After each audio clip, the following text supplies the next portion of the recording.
Fuck yeah. That was Scary Pockets with Therese Curatolo featuring singing All Eyes on Me, which is a mashup of Bo Burnham and Under Pressure from Queen. Look, I am madly in love with Therese Curatolo. She is a fucking amazing artist. Go and check her out. I posted a link to her YouTube channel on the thing. But I'm also madly in love with Ryan Lerman, the lead guitarist there. He's an amazing artist that does stuff with Scary Pockets, Scary Goldings, Pomplamoose, a bunch of bands that I love. That guy is great. He's Stories. He does phenomenal work with Stories. Nick Campbell, that bassist just kicks the shit out of things. Go check out Nick Campbell Destroys. All of the links to each of those artists' individual websites and or YouTube pages are linked in the show notes. I've just posted them live, so they are on YouTube and Twitch. Go support these artists. Buy their shit. Subscribe to their channels. Go and see them when they go on tour. Check out their sessions. Nick Campbell, dude, I love that guy. That bassist does amazing shit, and he's recorded with everybody. He's an amazing studio artist, one of the top 10 bassists alive today. So go and check those guys out and support their shit. Hello, this is Kai Zen. I am drinking some Dragon's Milk and some 6 in 20, and this is Black Sky Legion, episode number 140, Jameswebbapalooza, baby, July 15th, 2022. How you feeling? Woo! With me tonight is my main man, my XO, WOLFDRAGON. Say hello to the beautiful people, Wolf, and tell them what you're drinking. Hey everyone. I am just now pouring the last bit of this Carolina Roja into my Glencairn for the evening. I'd be sad. Nothing beats... But I got 3 more bottles. Nothing beats free liquor. Yeah, baby. And we've got the tactician himself, Tweak74 in the house. Say hello to the beautiful people, Tweak. Tell them what kind of fancy schmancy coffee you're drinking tonight, brother. Hello, everybody. Friday night's upon us again, and yep, you guessed it. I got coffee.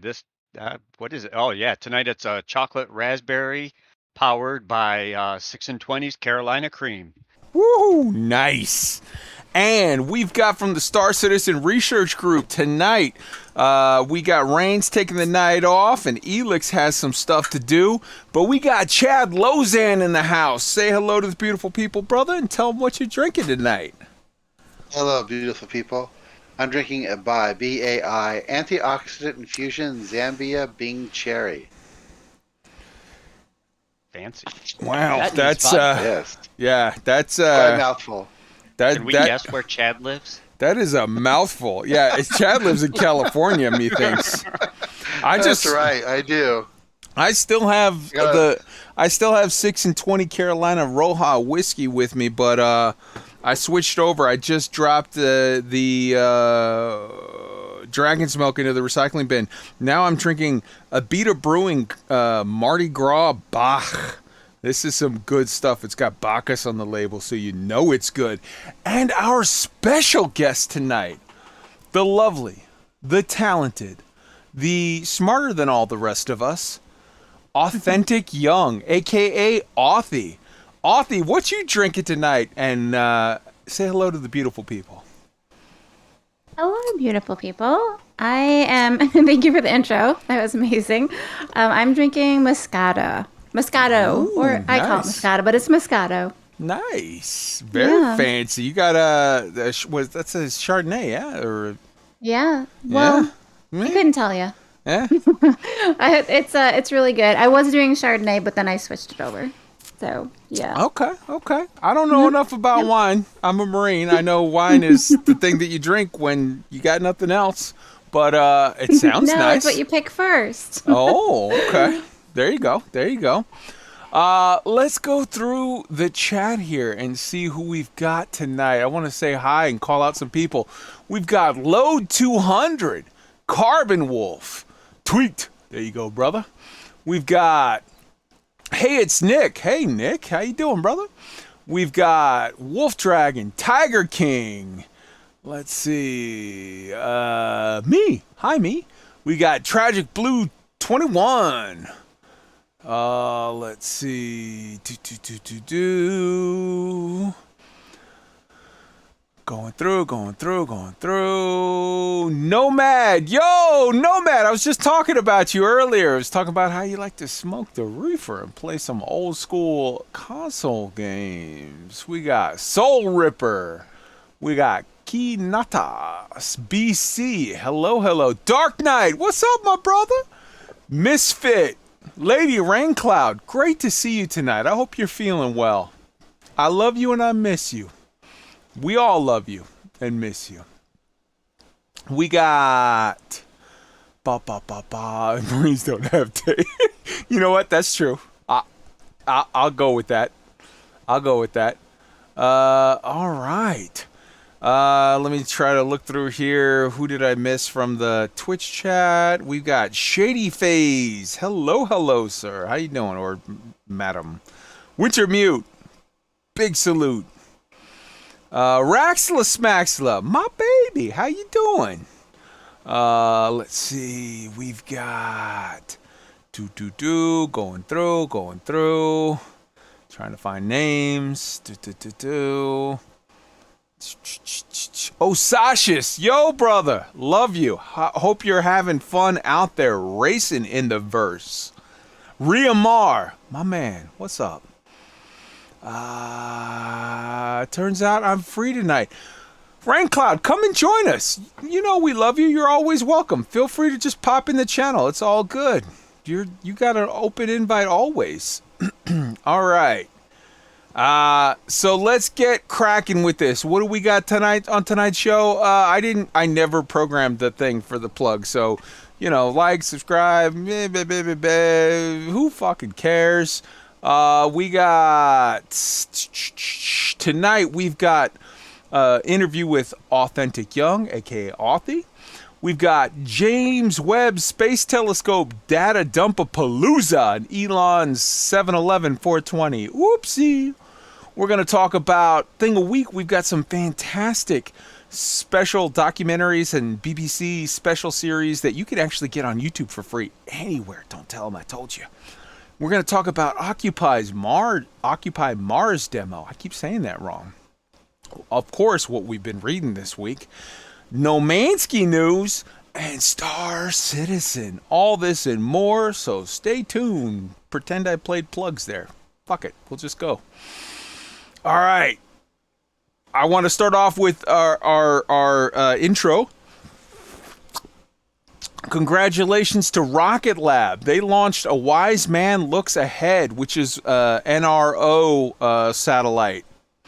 We've got the ESA, first launch of a newly upgraded Vega C rocket with 7 different payloads into medium Earth orbit on July 13th at 1313 UTC from Curacao, French Guiana, which is interesting because you know, Europe is sort of squished and not a lot of great spots to launch from where you're not putting people in danger. So they launched from French Guiana, which basically, if you go to sort of Brazil, the heart of Brazil, and go straight north, and like the heart of Venezuela, and go straight east, where those lines intersect is a little country called French Guiana, and that's where they launch from.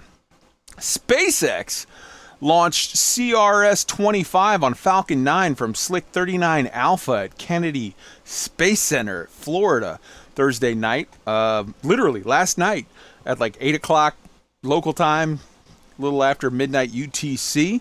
And China launched Tianlian-2 with a series of relay satellites on July 12th at 4:30 UTC from Xichang, all of which we've got.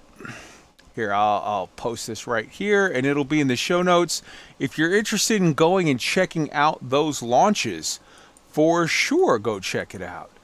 And I see Shadow Wyvern in the chat. Hello, brother. Good to see you. All right. Oh, welcome, Lady Raincloud. My love, how you doing? What you drinking? Say hello to the beautiful people.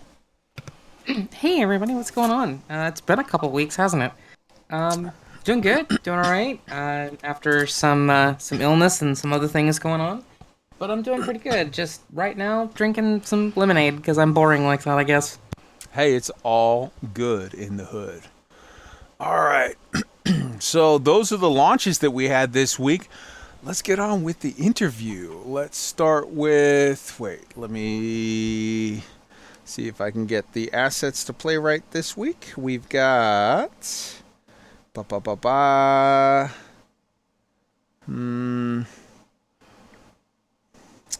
on. I didn't program a button for this. So let's go picture-in-picture full, and then we'll switch over to Authy. So let's start off with our interview of our guest, Authy, aka Authentic Young. Hello.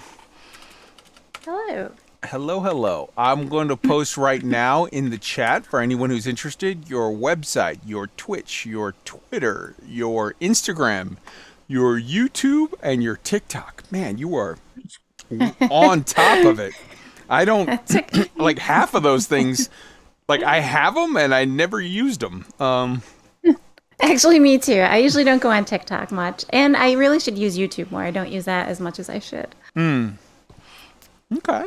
So tell us about you, how you came, like, just whatever, anything you want to tell the beautiful people about your life in general, and or how you came to content creation, what games you play, what your interests are, whatever. Let's see. Well, hey, Ball Bounces, and hey, it's Nick. I see you guys out there, so I just wanted to say hi real quick. Yeah, I have been playing since I was very, very small, and my first game was, oh gosh, I used to play on the Atari, so my first game was probably Pole Position or something like that, and then I really got into Nintendo and played a lot of Mike Tyson's Punch-Out, and I didn't really like Zelda back then, Mario and Super Mario Brothers, all that stuff, and then I was introduced to a computer. You didn't like Whoa. Now, don't get me wrong. I love Mike Tyson's Punch-Out, but you didn't. Now, are you talking about Zelda 1 or Zelda Link's Revenge? Zelda 1. Zelda 1. Zelda 1 was a little infuriating, a little bit on the, like, some of the, like, you had to be really good to play Zelda 1. Yes, I agree with that. I didn't love it. No, and but then once my husband actually introduced me to the computer. My very first game that I played on the computer was Diablo, and I loved that game. And then kind of just steamrolled. I play like since I've always played game. I played a lot of EverQuest, and I'm also like I love space games and space themed things. I love The Expanse. I love Star Trek. I love Star Wars. Like I've always been into that kind of stuff. So once I heard about Star Citizen, that game is the one that I'm playing right now, and I've been playing for 6 months, and I really like it. Just pulls me in. Yeah. So basically, me in a nutshell is I've been a gamer all my life, and I don't see myself stopping. I'm the person that will be plugged into the Matrix when I'm 70 or laying in some goo somewhere. As long as I'm in some game somewhere, I'll be happy. Hell yeah. I dig it. Yeah. I dig it. That's Yeah. very, very cool. Look at you. Your website has all this stuff where like you click the contact and they can just email you. That is slick. I have it. yeah. I have a website and then I didn't do anything with it, but I was like, oh, someday I'll get to that. Yeah. Yeah, I'm also, I guess I should point out, since I just saw you put it up, I am a graphic designer as well. So that's, I probably saw a little bit of that on there. Under Although the I'm sponsors or leaning the more shops? towards, probably in the shops. We don't need to go back to that. I didn't even finish that whole thing. Okay. So it's, No, it's very the website cool. is still like a work in progress. I it's, dig you got t-shirts and all. That's very cool. Oh yeah, I have a shop. Yep. That was from the Galactic Gals. There's a group of us girls that hang out in Star Citizen. So just kind of like a kind of fun little shirt I made for a thing that we were doing. That shirt has a very kind of Charlie's Angels vibe. I dig it. Yeah. That's it's kind of the vibe that we have. Nice. It's fun. Yeah. Nice. Yep. And then the other stuff. Let's see. And then the bottom one. That's just something I made an app with my husband. So. Oh, that's super awesome. Yeah. He's a programmer and I'm a designer, so we Now- kind of collided there. Does your husband ever stream with you? That would be so cool. He does. I try to get him on. I ask him to come on once a week, so he usually does Mondays. So he'll be a guest on my Monday streams. Nice. And yeah. Okay. And he's a lot of fun. That's actually why I started streaming. Before I stream, I also play a lot of board games. I love to host parties. I love to do theme parties. So you'll see Yes. like I have like 1,000 different wigs that I like to do when I'm actually streaming. And when COVID hit, I kind of had like all this energy and it was going inside, and that wasn't really good for me or anyone that was around me. So someone had mentioned, have you like ever tried to just hop on Twitch and like let some of that energy out, to the public? Because I can't like entertain right now because I'm, kind of stuck in the house and we couldn't have people over. I couldn't go anywhere. So I went on Twitch and it has been amazing. Like it's exactly what I needed. I'm definitely more of a host when it comes to like I love to host events, and you'll see that in my gameplay. I'm always like, let's have a party and let's do Nice. this like event or let's do this thing, and that's who I am. So it really comes out in gameplay. So, first off, you and I, before the show, we have a hot date. You, me, your husband, and one other person. We're Yeah. gonna play. Lucky person. We're gonna play. Not Occupy Mars. What's it called? Terraform Mars. Yep, Terraformers. Yes, Yeah. I cannot wait. Because I have that game. I bought it on Steam, and like I have nobody to play it with, and I'm sad panda. So you, me, your husband, and one other person, we're gonna play Terraform Mars, the board game, but we're gonna play it on Steam. And oh my god, I'm so excited because I literally gave up. Like I just have it. It's a sad game sitting in my Steam library of like, I have nobody to play this board game with online. So it'll be super awesome. But so it's a fun game. let's talk about. So, I mean, mostly what we do on the Friday night show, we talk about space games and whatnot. I know you've played Subnautica because we talked about it. I know you've played some NoManSky because we talked about it. And like it seems like a good focus that you have right now is a good bit is Star Citizen. Like, tell me about just your experience in different space games and, what you love about NoManSky, what you love about Subnautica, what you love about Star Citizen, and any other space games that you have that you'd like to recommend or shout out to the crew. Okay. Yeah, so Star Citizen has been a game that I've dreamed about since I've been very small. When I would come home from school and I would watch reruns of Star Trek, the original Star Trek. So I've always been that person. The first Star movie I saw was Return of the Jedi, and I went and I saw that in the movie theater, and that pulled me in. And all of this stuff that was going on has always, so I've always had like a love for space and adventure, and so Star Citizen, when that came out and it was kickstarted and I heard a lot about it, I was like, oh my gosh, this is exactly what I want. Because a lot of games they do a lot of things wrong. I'm going to go on a little bit of a tangent. Like WoW and EverQuest. Okay, you had apartments in EverQuest, but in WoW, you never had a place that you could call your own. And that was something that was really big to me. When you get done like adventuring or something, you want to be able to go back and drop your stuff off and just feel like a place is your own. And Star Citizen not only has that with apartments that you're going to be able to have in the future, but every ship that you own is exactly that. It's like a floating RV, or it's amazing. So it has all of those pulls, and then the graphics are just it's just beautiful. Like the whole game is beautiful. So that was my pull towards Star Citizen from the very beginning. And I went in there in like 2019. And when I came in, I was in Area 18, and it was a little bit buggy. Everyone was standing on tables. Their heads were spinning. I didn't go on any ships or anything, but I walked around, and it was cool. But it didn't pull me in. I went and I tried Eve, but that Eve was a little bit heavy for me because you were like a ship. I spent so much time on my character, and then you never got to like actually be your character. And there was a lot of spreadsheets and mining in that game. So then I kind of left Eve and went to NoManSky. And I loved the survival aspect of NoManSky because I love survival games too. Like I love Icarus, and I even played Rust, and I played a lot of survival games, and those are a lot of fun too. So I love survival games. So that pulled me into NoManSky. But once I built like a base in NoManSky and I started traveling around to different planets, when I played it a year ago, maybe a year and a half ago, you couldn't go into someone else's spaceship. You could only be in your own. And it felt like the planets weren't pulling me in enough. They felt the same, even though they were different every time I went to them. Nice. So NoManSky, yeah. So that didn't. I played it for like 3 or 4 months, but then I switched over to like Elder Scrolls, and that sucked me in. So I played that for a while. Great game. And then I went back. Yeah, and then I went back to I went to Icarus, and I was loving that game for a while. And then our Citizen came back into my radar, and I hopped in, and I actually went to New Babbage for the first time, Orison for the first time, and got my first Origin ship. And that I haven't left.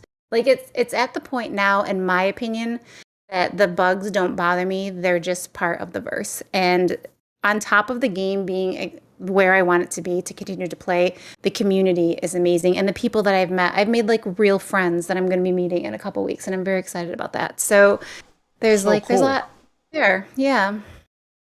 And that's me in a nutshell. I play D&D too. I do that every week. I play D&D. So I love that whole, like I mentioned before, Diablo. I played WoW. Like I like that whole side of things as well.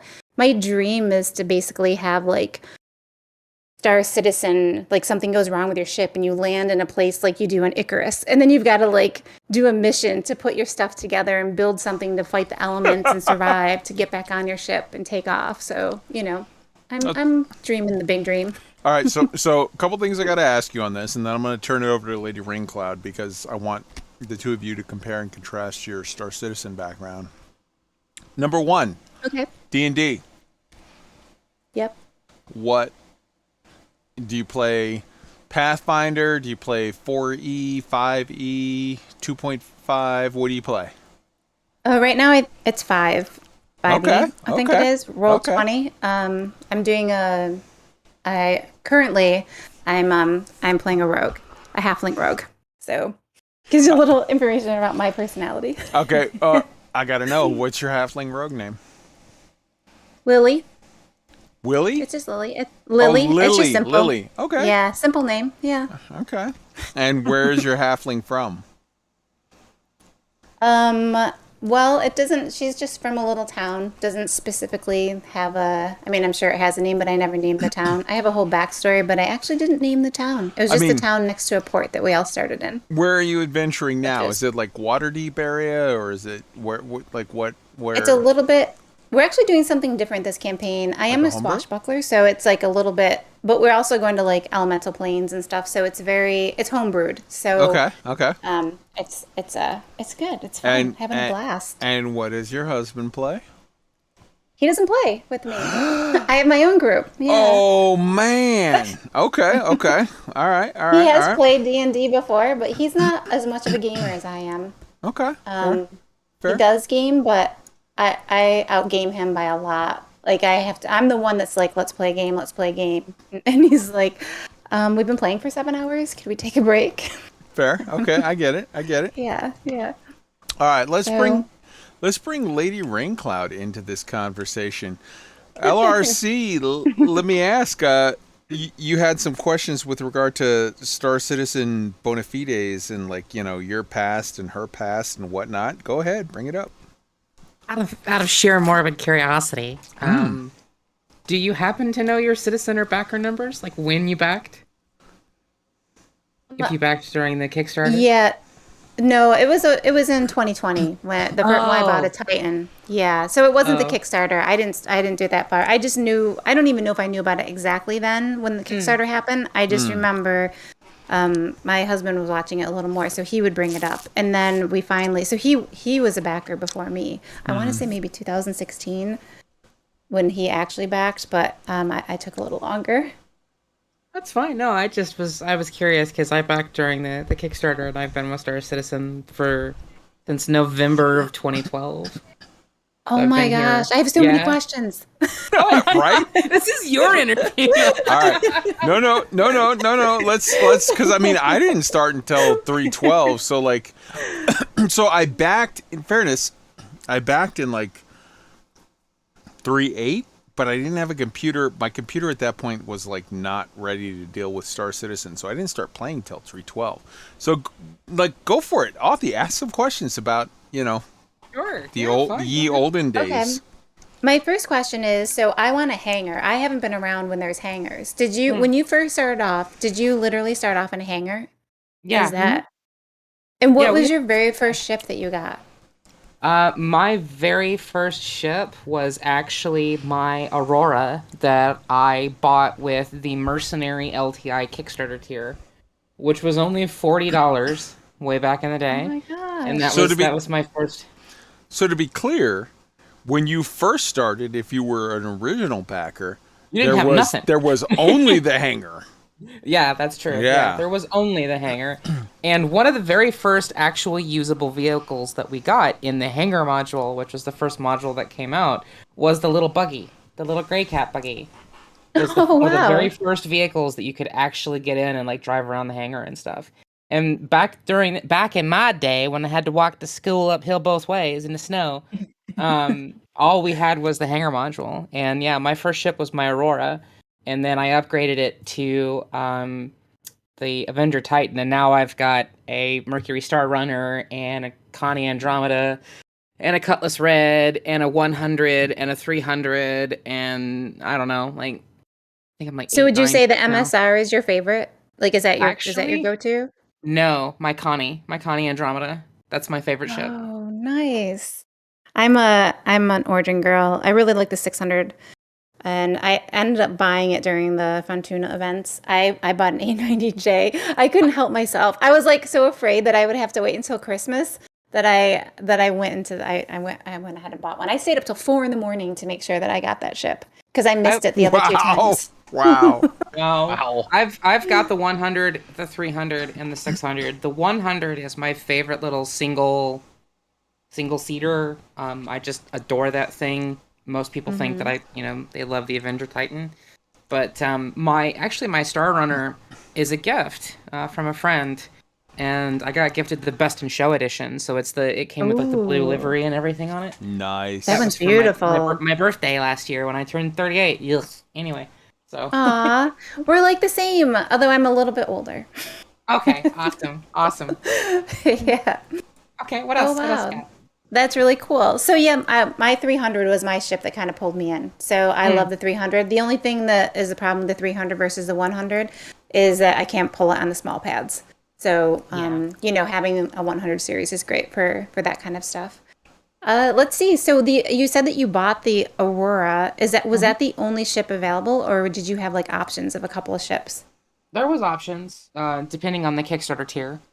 So, the Aurora was the $40 tier, and it was Mercenary. It was what they called the Mercenary tier, mercenary LTI lifetime insurance token, and then there was a lot of, I don't know. I think Chad and Kai should know, but I can't remember. We're only like just a few ships that were part of the Kickstarter that aren't in the game right now. Yeah, there's only a couple. There's only, and most of those are capital class. Yeah. Yeah. So like the Constellation Taurus was a Kickstarter ship, as was the Connie Andromeda, if I remember correctly. There were 5 Connies, I think. Well, no, I think there were 4. three or four in the Kickstarter, and then one was added soon after, but was concept for a while. Yeah. Yeah. Because you had like the Phoenix and the Aquila and the Andromeda and the Taurus. Mm-hmm. So, and yeah, it just depended. So yeah, there were people that during the Kickstarted for like the Idris and things like that. Yeah. Oh my gosh, I didn't even know that was that. I thought the Idris was somewhat new. I didn't know that it was that old.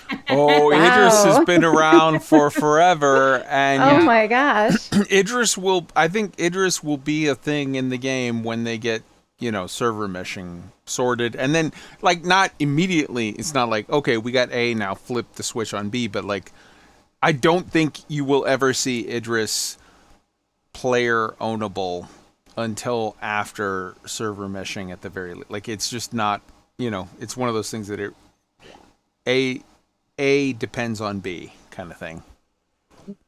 Yeah. Yeah. Yeah. So you guys, have you watched the Enterprise? Oh. Like Wait. the Enterprise, like Star Trek?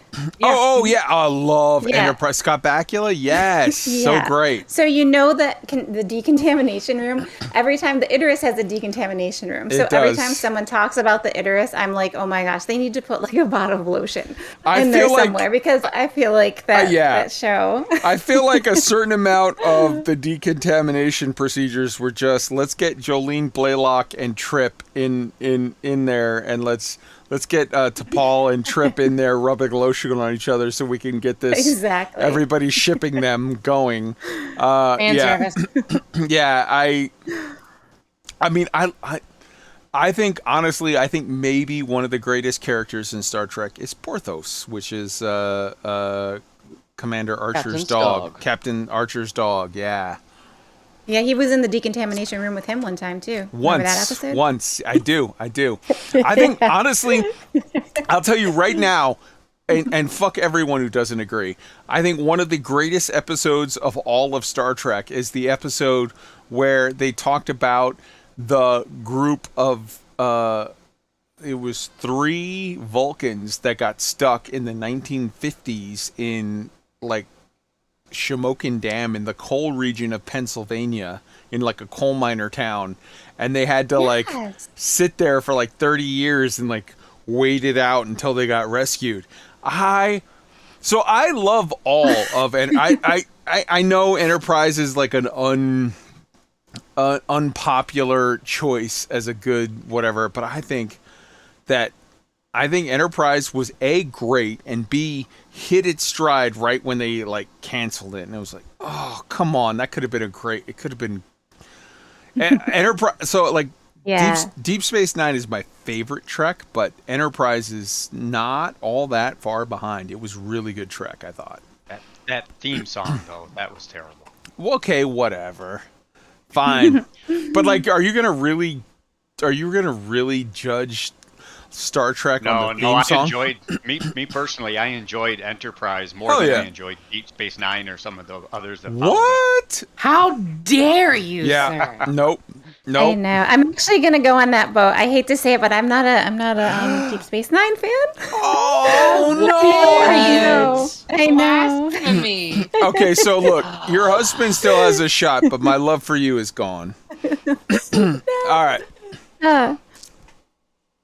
I'm so hurt. I know, right? Hurt. No, don't get me wrong. There's so many good ones, though. I love Deep Space Nine. I do. I love Deep Space Nine, but like, I mean, I'm sorry. I love Enterprise, but Deep Space Nine is like Star Trek: Strange New Worlds. I think is my favorite Trek. Me too. Followed by my Deep gosh, Space love Nine. that. Followed by Deep Space Nine. Nope. Followed No, by I disagree. Followed by Enterprise. Followed by TNG, followed by TOS. I know it's bad, and don't get me wrong. like Picard and Discovery, I think, are decent sci-fi, but they're not Trek to me. It's not that Yes, it's bad. I agree It's with just that. not Trek. Exactly. I agree with that. Orville's more Trek. Orville is so and much those- more Trek. Yes. Oh my it God! is. Did you see this week's Orville? We're going to talk about it later. But did you see this week's Orville? I didn't see this week. I'm behind on like a couple of shows, and that's one of them. Oh, I'm gonna no. watch it though. This hurts weekend my I heart. catch up. It hurts my heart. All right. We got to get into real life science because we're hanging out and we're just time is flying by. Real life science. So let's start off by, let me go to here and then let's go to the picture-in-picture. There we go. So Capstone, here it is. It is at this point in a super weird orbit. Capstone is, if you look here, it's in an orbit that's literally going away from the moon. But as we remember, as we talked about last week, it's a near rectilinear halo orbit. It's going to go to the Earth-Moon Lagrange point 2. And then after it hits the Earth-Moon LR2, it's going to slingshot back in an almost straight line back to where the moon is located at that point. It's going to go across the north pole of the moon every 7 days, which means that it is going to have a good vantage point of the south pole of the moon for most of the time, which is both the north and south poles are where we're looking for liquid water. Specifically, in the south pole, in the shadow of Shackleton Crater, they're looking for liquid water. So this NRHO elliptical or near rectilinear halo orbit is going to give them a very good vantage point. It's going to give any rockets from the Earth a very good, easy burn to get to the Earth Lunar LR2, Lagrange point 2, so they can dock with and then ride for free to the moon, where they will detach just in time to intersect the moon in a polar orbit at the south pole orbit so that they can mine for ice. Obviously, nothing is going to be intersecting with Capstone 2. It's a what do you call it? It's a satellite that's the size of a microwave. But the point is that if they can use this to prove that the NRHO orbit is stable for the moon, then that is what they're going to launch the Gateway space station on. And that is like sort of the whole point. So that's what Capstone is doing. Keep in mind, Capstone was launched by Rocket Labs, the New Zealand company that relocated their headquarters to the U.S. so that they could get the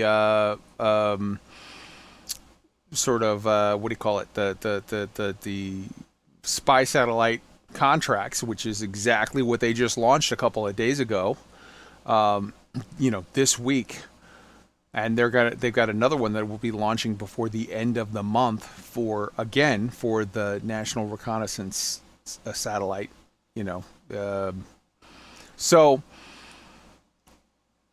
Rocket Lab, who is delivering Capstone to the NRHO orbit for the moon, also said flat out, hey, we're going to have extra propulsion in our delivery bus for this satellite. And after we deliver the Capstone satellite into NRHO, we're going to do a special mission. We haven't, it's top secret. We haven't announced it yet.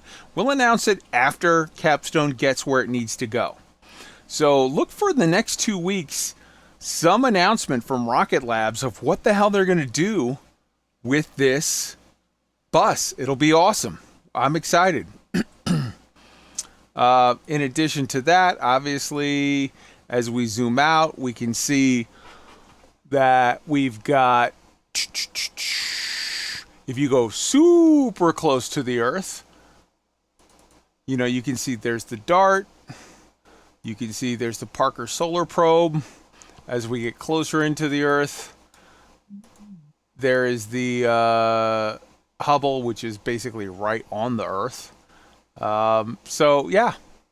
And then out in the Lagrange point, we've got the James Webb Space Telescope. Let's talk about it. James Webb. This week we got the initial data dump from the James Webb Space Telescope. Anybody interested in tracking Parker, Hubble, or the JWST? Here are the links. They're going in the chat now. Let's see. There we go. Hey, Patches McFluffy. Good to see you, brother.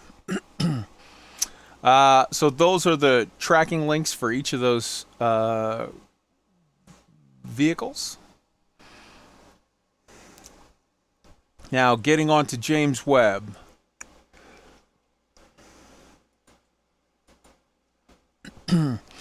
So, last Christmas, the James Webb Space Telescope launched, and we got 5 images this week that were the initial images. The first is SMACS 0723. There is the image there, which is amazeballs. Keep in mind, like, you might see this and go, okay, it's pretty, but like what? I don't, That's because you're not an astrophysicist. Astrophysicists are taking this, and the James Webb Space Telescope is in, it had 4 different sensors that are going, and they're pulling up infrared, they're using spectroscopy to pull up red shifting and ultraviolet light and all of these different spectrums that you don't see there. You just see a really pretty picture. And they're saying, hey, look, there's nitrogen here, there's oxygen here, there's helium here, there's whatever there. And it's pretty amazing. Let's see, looking through the rest of these pictures, there were 5 pictures in the original data dump. We've got also this picture here, which is the CARINA Nebula, aka the Cosmic Cliffs. Webb took an image of the same sort of area, but was unable because Hubble is a optical satellite. Hubble doesn't have the ability to shift into the ultraviolet spectrum or the infrared spectrum the way that Webb does. And so you've got way more detailed information with regard to those nebulas. Basically, what you're seeing, where you see those clouds, those are dead stars spitting out oxygen, hydrogen, helium, nitrogen, etc. And scientists are able to look at those, run it through a spectrograph, check the difference in the redshift and etc. Things that are way smarter. I'm not smart enough to really give you a real answer on this shit, but they're able to look through and see, okay, we're seeing these elements that are present, and that tells us stuff about the ages of the galaxies from there, the stars that spit out the material, possibly other stars or black holes that are pulling in that material, and what that can lead to. Then we've got here a very cool picture, which is STEPHAN'S quintet, which is 5 different galaxies, and scientists, astrophysicists are going through and measuring the interactions between those galaxies. And, you know, you can see there sort of central to that, there's a binary, there's literally 2 galaxies that are ripping each other apart. And then they're interacting with that 3rd galaxy to the north, and then that 4th galaxy that's sort of over westish. I don't know, man. I'm going to post a link here in just a second for some people that can explain this way better than me, but I've watched all of the videos, and they're amazeballs. Let me pull through the recording booth here and see if you want small education on the orbit. Yes, hop in, Lady Raincloud. Oh, well, first thing on the, actually on the James Webb first, I guess. For those that want to know, so the James Webb has 4 specific instrumentation pieces on it. These are part of what we call the ISIM, the Integrated Science Instrumentation Module. That is the NIRCam, which is the near-infrared camera, which is an infrared ranging camera. You've got the NIR-SPEC, which is the near-infrared spectrograph, which, as Kai said, conducting spectroscopy. The mid-infrarange instrument, and the fine guidance sensor and near-infrared imager and stylus spectrograph, or the FGS NIRIS, as it's called. So the James Webb Space Telescope, for those that don't know, is, I think, the most expensive telescope by a long shot we've ever built. It's also the single most advanced telescope that we've ever built by a long shot. And we're able to now see things, as Kai brought up, where NASA can look at the spectrography, all these sensors and inputs, and they can be like, oh wait, there might be something here. There might be, because a lot of the other thing to realize is over 70% of the James Webb's mission is actually going to be studying local exoplanets within, like the I think like 50 to 100 light years of Earth. So they're going to be pointing the telescope here locally as well. And the cool thing is they can get information based off of the light that's being bounced back, and say like, oh, there's a planet there that might have oxygen, like a breathable atmosphere and things like that. The other thing about the orbit, by the way, for those that don't know, is this is also an extremely experimental orbit. It's supposed to decay. The moon's Hill sphere, as we call it, is about 60,000 kilometers. The Hill sphere is a range of what we call gravitational dominance, which is where a body can exert gravitational influence on another body that's in orbit. And the interesting thing about the NRHO orbit is the part of it being near rectilineal is the fact that it's the sides of its orbits are much, much longer. It's an extremely, what we call eccentric and elliptical orbit. And it's going to help, as already brought up, it's going to help us test and see, solutions to the 3-body problem, solutions to putting spacecraft in better Lagrange orbits, how the Lunar Gateway is going to work. So lots of really cool space stuff. And yeah, that's it for me. Okay, very cool. That was awesome. And so there we have also here the last image here. And I showed you the Southern Ring Nebula, which I'm sure everyone's seen. In the original Hubble Space Telescope, you basically saw the one star in the stellar nursery. In the new James Webb Space Telescope, which let's just call it Webb, because that's a mouthful, JWST. Let's just call it Webb.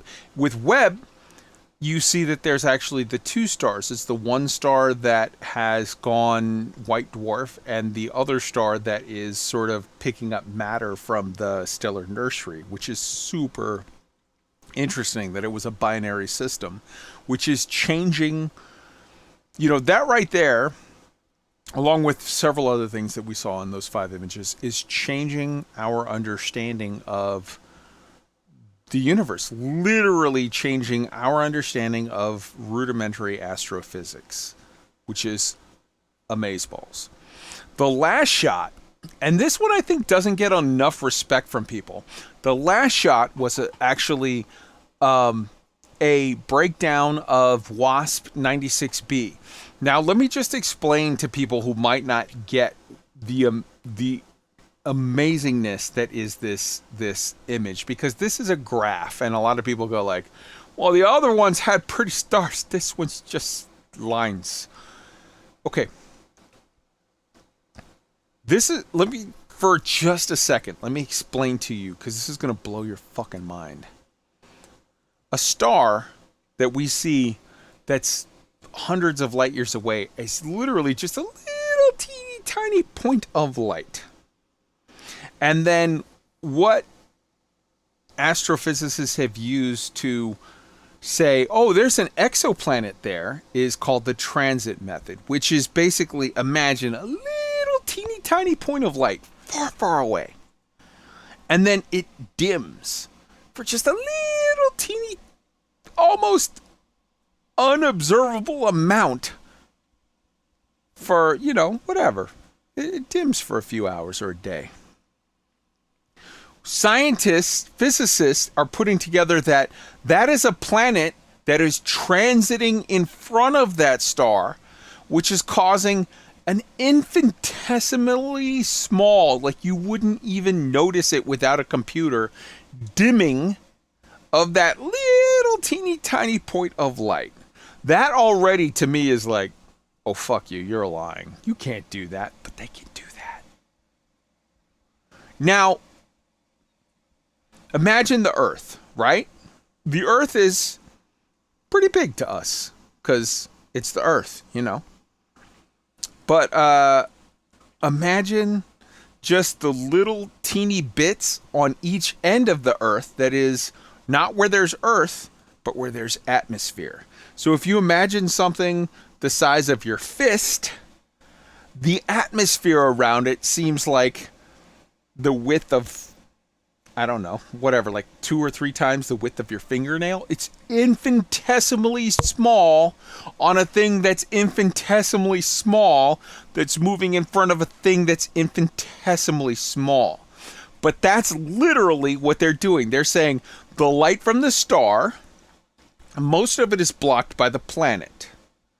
But just a smidge, just the lightest smidge of that goes around the sides of the planet, so it doesn't get blocked by the planet, but it goes through the atmosphere. And when it goes through the atmosphere,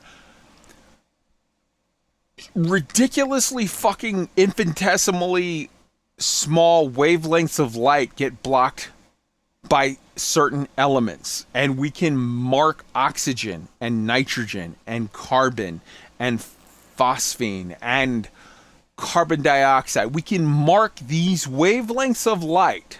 So that's what you're seeing on the screen in front of you right now. That's WASP 96b. And because I literally had to watch 4 hours of astrophysicists explaining this before it got through my thick skull. They're saying that on the just not noticeable amount with the human eye of dimming that occurs when a planet transits in front of the star, if you just pull the 1% on either side of that is the atmosphere that is not the planet itself, because the planet blocks the light completely, but the little teeny bits on the edges is the atmosphere. And if you block the wavelengths of light out that get stopped by oxygen, helium, nitrogen, carbon, etc., we're able to make this complex graph to say, and this is how this is changing science. Literally, there was a brilliant dude, 1,000 times smarter than I will ever be, astrophysicist genius, that wrote this whole report before that said this planet that transits in front of its star, this planet is a hot Jupiter. This planet is a gas giant like Jupiter, but it's closer to its star than Mercury. And as a result, it's 40,000 whatever degree. It's stupid hot. And he literally said, and this guy is a guy that's been recognized as a genius for decades, said, you could never get clouds, you could never get water vapor on a planet like that because it's too hot and it's too close to its star. Well, guess what, bro? This spectrograph just says, fuck your theory. You're wrong. Start over. And that's a beautiful thing about it. I'm not trying to shit on that guy because, he's smarter than I'll ever be. But that's the beautiful thing about science. Science doesn't give a fuck. Science will say, new data, who dis? Figure it out. And that guy, I'm sure, will go on, and many other men and women that are, in this field, they will gladly take this data that proves their big report that they spent a year in their doctoral thesis on wrong and go, awesome, I'm glad I know I was wrong, because they worship, their religion isn't Christianity or Buddhism or Islam. Their religion is the truth. And whenever something new data comes up that's like, hey, the shit you thought you knew, you didn't know. New data. Reevaluate. They'll go, okay, and pull up their suspenders and roll up their sleeves and get to fucking work and figure out how all this shit works. So this spectrograph right here, not spectrograph, this data, this chart right here, because the spectrograph is the other thing, but whatever the hell this is, this reading that comes from the atmosphere of literally saying there's water molecules, and this planet transits its star every 4 days, like 4.5 days. They can go back in 4.5 days and get another reading, and this time go for nitrogen, or next time go for phosphine, or next time go for whatever. And they can learn every time new stuff about this hot Jupiter, which can tell them not only stuff about how just the galaxy works, but stuff about how life works. This thing right here, and I know that the other shit right here, all of the stuff, this and this and this and this are all prettier to you and me, us monkeys that don't understand shit.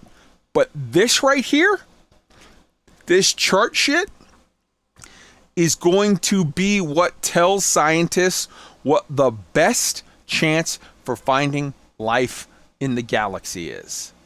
And that shit right there blows my mind, but that is what the exoplanet scientists are super excited for.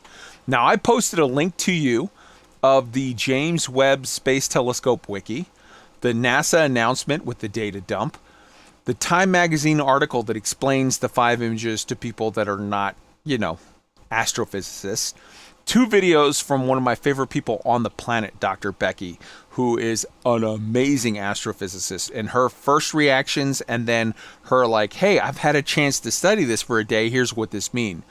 Anton Petrov, who was a beautiful human being, who he has his What the Math channel that gets into details on all of this. And Scott Manley, one of my favorite people on Earth, who talks about how the new Space Telescope images show that James Webb Space Telescope, or Webb as we're just going to call it from now on, is a game changer. All right, I feel like I've been talking for way too long. Let me check on the channel and let's bring people into this conversation. And if people haven't typed anything, I'm going to just call on you because this is too big. I need you guys to get in on this. Let's start with Authy. What do you think about all this? It's crazy, right? It is crazy. Yeah, all the images and everything that are coming in are blowing my mind. I mean, if you've been around when you watched the Hubble go off, and, that was an exciting time. And then having all of this new data come in, you kind of like fill in the blanks back in the day with information. And it just really is, it's amazing. It's an amazing time. It is. A lot of times when I see these pictures, I go straight into my whole Star Trek feeling and want to be on the back of my 890J just looking at nebulas and everything. So it's an amazing time. Yeah, I'm loving it all. Hell yeah. Wolf, what do you think? So I really love the first image you showed where they have the Hubble image beside the new JWST image of the same location, and just showing what the technology for doing that has done since the time of Hubble is just jaw-droppingly astonishing. Rain Cloud, hop in on this one. I think to put this into perspective for people, the Hubble Space Telescope is like the first photography we ever had. The James Webb Space Telescope, the JWST, is like a 4 megapixel modern 8x zoom, 3 billion color, just absolute like technological marvel. And the thing about science, Carl Sagan once said that science is more than a body of knowledge. It's a way of skeptically looking at the universe. And the part of that being is accepting new data when it comes in and being willing to change your theories and your hypothesis when that new data comes in. And this image right here from the nearest system is doing exactly that. Because if you've ever been out to sea, because those of you know that I was in the Navy, we carry people like Kai around, taxis, right? Mm-hmm. One of the most amazing periods of my life is being out to sea, hundreds and hundreds of miles out to sea, and seeing the entirety of the Milky Way, just billions upon billions of stars and galaxies from horizon to horizon. And if you've ever wondered why stars twinkle, that's why, because they have something moving in front of them. Oftentimes, it's a planet. This is, as Kai put it, and I agree wholeheartedly, a game changer. Because now we can see through the new data with the nearest system and everything else that, wait a minute, there not only is a planet transiting the star, but it's an Earth-like. Imagine that. Imagine the day that we find another planet within a few light years orbiting another star, and it potentially could be like Earth. Or even like Mars or Venus, or even something else, something we find out more information about subjovians, we find out more information about, super hot Jupiters and things like that. To me, science is about looking at the universe with sheer awe and wonder and asking just never-ending questions, because 9 times out of 10, you're going to ask a question and get an answer, and the answer is going to spark 10 more questions. Right on. That's me. I think this is fantastic. These images are some of the most beautiful images that we've ever seen of space, and I don't know how people can't. I'm the kind of person that goes outside and looks up at the stars and wonders how you can't just be awestruck and just wonder what's out there. So I think Authy and I share that in common. Chad. 100%. Right on. Yeah, I saw the James Webb stuff. It's amazing that the before and afters, it's like RTX off, RTX on. the difference in That's quality and fidelity between what was Hubble and what is James Webb is mind-blowing. So, I mean... And this is like the first day, right? Not to talk shit. Hubble is an amazing telescope. It's great. It's fantastic. It represents the best of its time. But it was an optical-only telescope. With James Webb, you can see into the infrared spectrum and into the ultraviolet spectrum, and you have better tools for spectroscopy even within the visual spectrum. So it's just a situation of there's just more there. What do you think, Tweaked? Well, not much that hasn't already been said, really. The pictures are just mind-blowing. They really spark the imagination. Kind of eye-opening, really. What really struck me is just like what you all said, was the Hubble was, a marvel of technology when it was released and sent up there, and it was the be-all, end-all that we had. And to see the technology move forward so greatly, and to time that with the shuttle, or the rockets going up and coming back down and being able to land and reuse, and all the technology that we're coming up with over the last couple of years in the space game, It's exciting seeing that we're finally taking a step forward. Awesome. Now, all right, I'm going to bring up something, and I want to be very, very, very careful in how I bring this up with regard to the subject of James Webb. I am a huge fan of Webb. I think it is an amazing thing. But I have some criticisms. And here's what they are. It's not to the scientists at all. I love what they're doing. It's to the fact that the entire way that we do anything in space right now has to go through the bureaucracy, the bullshit, Congress, and whatever laden program. When Bush stood on the steps of the Smithsonian and said, we are going to, on the 25th anniversary of the successful, Apollo moon landing on Apollo 11, he said, we're going to go back to the moon, and we're going to go to the Mars, and we're going to go to beyond, and we're going to do all this stuff. He literally put together a blue ribbon committee who they created a report called the 90-Day Report. because it took 90 days for them to sit down and work it all out. And they had all the contractors together, Lockheed Martin and Boeing, and everybody was involved. And they said, okay, Mr. Bush, Mr. President, you say you want to go back to the moon, and then you want to go to Mars, and then you want to go to beyond. Here's what's going to take. It's going to take 35 years. It's going to take $45 billion to start, $450 billion in total to get this done.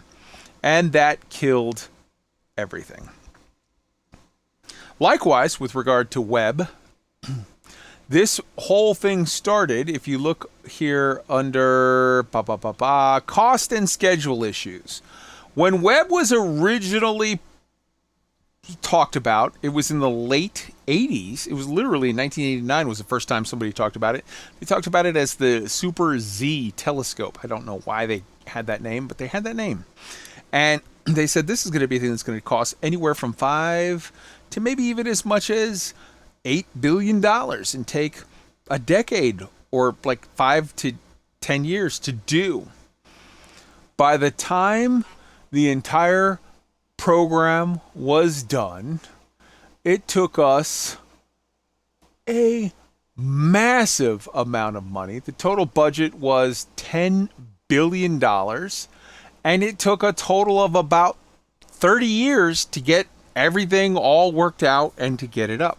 Now, part of that was because they went under the standard program of every contractor got in on, it's got to do this, it's got to do that, it's got to do this, it's got to do that, and just ran up the costs and ran up the time scale.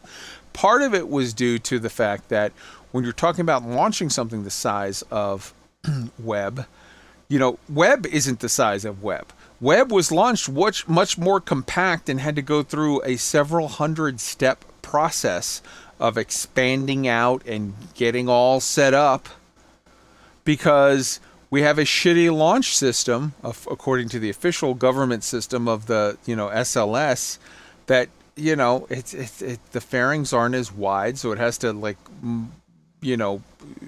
transformer itself out.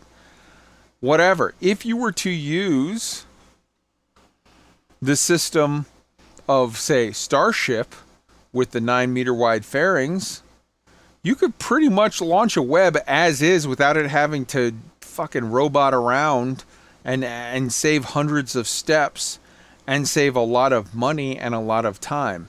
The point that I'm saying, absolutely, Alex the Dong, the Alabama Mafia. We've talked about this many times on this show. The Alabama Mafia, for those who don't know, Huntsville is a massive rocket center. It's where most of a good chunk of the contractors that handle, sort of rocket-launched systems are based out of. That's where a lot of the engineers are. And the Alabama Mafia is this thing, which is Senate appropriations, where in Congress, they tie up anything that doesn't pay off their people. So instead of engineering a thing to work as best as possible for as little cost as possible, they do the exact opposite. They engineer a thing not because it will work best, but because it will pay off the right people in the right congressional districts so that Congress will allow the money to go forward, and you end up with this bullshit. So the 30-day report said, in order for us to make a rocket to go to Mars, it's going to take us 30 years and $450 billion. Elon Musk says, that's cool. I'm going to do it in less than 6 years, and I'm going to do it at a cost of about $1 billion. The point that I'm making here isn't that Webb is a failure because of the lack of good intentions by the scientists involved. Those guys are all top-notch and deserve absolutely every bit of love and respect. But we need to get Congress the fuck out of this. We need to get the government out of this. We need to open up, or if you're not going to get the government out of this, let's at least restructure NASA such that they do what actually is focused on the mission as opposed to focus on paying off Lockheed Martin, Boeing, all, TRW, all of these guys who just have massive, massive contracts that go nowhere. I think that as amazing as Webb is, and it is absolutely amazing, I think we need to be launching one of these every year or two, and they need to be properly funded. They need to be, so like Webb and Hubble both are generalist satellites. We need to have special telescopes that are focused on just exoplanets, just, galaxy spectroscopy, just this, just that. We can do it for 1/50th the cost if we do it smart, and we need to get the politics bullshit out of NASA and get it moving in the right direction. All right, let me check the recording booth. Nobody has put in a dot. Does anybody have anything on this? Specifically, I'm looking at you, Raincloud. I know you've got thoughts with regard to this. Well, I mean, I don't necessarily agree with you on everything, but when Sure, it that's comes fine. to this, no, I see your points, right? But I also think that there is something to be said for ensuring safety and ensuring a multi-mission vehicle over several single mission vehicles. And it is again, I continuously go back to the thing that, Elon is not actually the guy who designed the Falcon rocket. That's a completely different person. He loves to take credit for a lot of things. And there's, hundreds if not thousands of people working at SpaceX. So I'm a firm believer in what SpaceX is doing, and I'm a firm believer that, we need to be doing whatever we can to get space exploration. I'm also a firm believer in getting Congress to leave NASA the hell alone and give them the budget they need to do their work. And I will agree that at times NASA has that issue of they'll take 6 years to 10 years to design a thing before they ever even start testing it, because they're so terrified of situations like when we had the shuttle incidents, right, with Challenger and Discovery, and I think it was Discovery, wasn't it? Columbia. Columbia and right, just Challenger, yeah. Yeah, Columbia and Challenger, and the whole issue of getting the Apollo astronauts home and things like that. So, but the one thing I think I don't agree on is multiple single mission vehicle launches. I would rather have a robust multi-mission vehicle with the payload, with the sensor capacity to do as much work as possible, but I would also like more of them. So I actually am a believer of, okay, well, JWST, the Webb's up there. How long until we put another one up there? Let's get that redundancy. Let's get multiple multi-mission vehicles up, doing the data, doing the science. There's obviously a lot of things to take into consideration, such as like data download rates and like, how fast, the time dilation and how fast things take to travel and overloading the DSN and things like that. But I still think we need to be doing multi-mission vehicles and several of them, specifically for redundancy. And so, we can have one Webb scope pointed out and one Webb scope focused here on the Milky Way and go from there. But that's just my kind of viewpoint on it. Right on. Wolf? Yeah, I've got absolutely nothing but agreement for Lady Rain's point about how like Elon's the face. He takes the credit, but he would be absolutely nothing without the tens of thousands of people working for him to get the job done. And Sure. on the thing with the Alabama Mafia and whatnot, and who gets paid and how much and all that, like the other thing to realize is that's an exorbitant amount of money getting paid to these contractors, and they're making literally the minimum viable product, and it's close enough for government work, and it just irritates the hell out of me. We could do so much better, and oh look, private industry is demonstrating so. I agree. All right. That takes us to the next real-life science subject, which is Elon Musk's whoopsie. So, here you see it on the screen. SpaceX has an oopsie. The Raptor 2 engines being used for the first time on an orbital flight for Starship have a much more efficient but also more complicated startup procedure. While testing the pre-flow levels of the engines for Booster 7 on July 11th at 420, you cannot make this shit up. The cryogenic hydrogen and methane fuel flushed through the system, combined with oxygen present in the air, and obviously found some small spark, which resulted in a fairly substantial explosion. Luckily, the explosion did not ignite into the tanks, which would have caused an explosion of an entire booster, which would have been multiple orders of magnitudes worse. The explosion was felt as far away as South Padre Island, where residents remarked that it felt like a truck had slammed into their house. Thankfully, damages were limited. Starbase, that was on the slick nearby, did not appear to suffer any. Starship. I said it wrong. Did not appear to suffer any damage. Both Booster 7 and Stage 0, the launch pad, looked to be in surprisingly good condition after the event. SpaceX let the booster drain out the rest of its fuel, and safely, within a few small fires occurring over the next hour or so after the initial blast, that seemed to have little effect.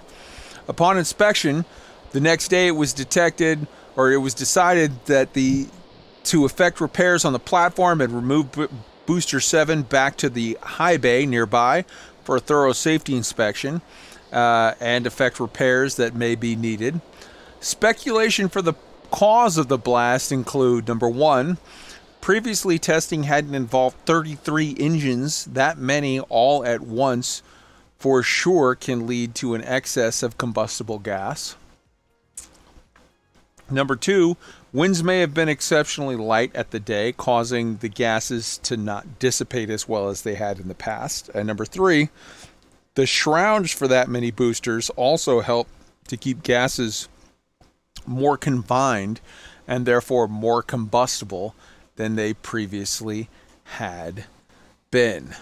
So, let's see here, one second.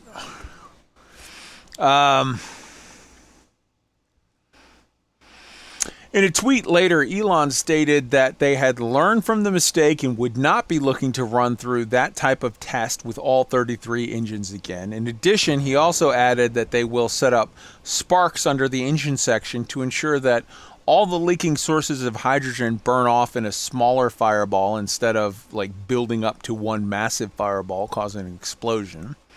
The FAA said that they were in close communications with SpaceX on the matter, but that as it was not part of a launch attempt, that they would have no basis to open up an investigation. It's expected that this occurrence could push Starship first orbital launch attempt from July, which was always a bit dubious, into August at the least. When looking to test a brand new rocket body design along with 33 brand new engines that are not of a derivative design, but rather an entirely new conceptual design, which is Methalox full flow stage combustion, and a rocket being the single largest rocket that has ever been attempted to launch on its first orbital flight, it's far better to play it safe and proceed with caution. Anybody want to hop in with thoughts on this one? Yeah. There you go, Wolf. Yeah, the description of the blast, two things popped into my head. One was a airborne detonated fuel air bomb, which makes a giant concussive wave, which we had fuel, we had oxidizer, and we had oxygen from the atmosphere, so that seems exactly like it should be. And if anybody has no idea what that is, if you were ever in chemistry class and the teacher, professor, whoever it was up in the front had that balloon with 2/3 hydrogen, 1/3 oxygen, boom, and then brought that candle over from 10 feet away, it shakes the room. Yeah, shit goes hypergolic real quick. Yeah. It does.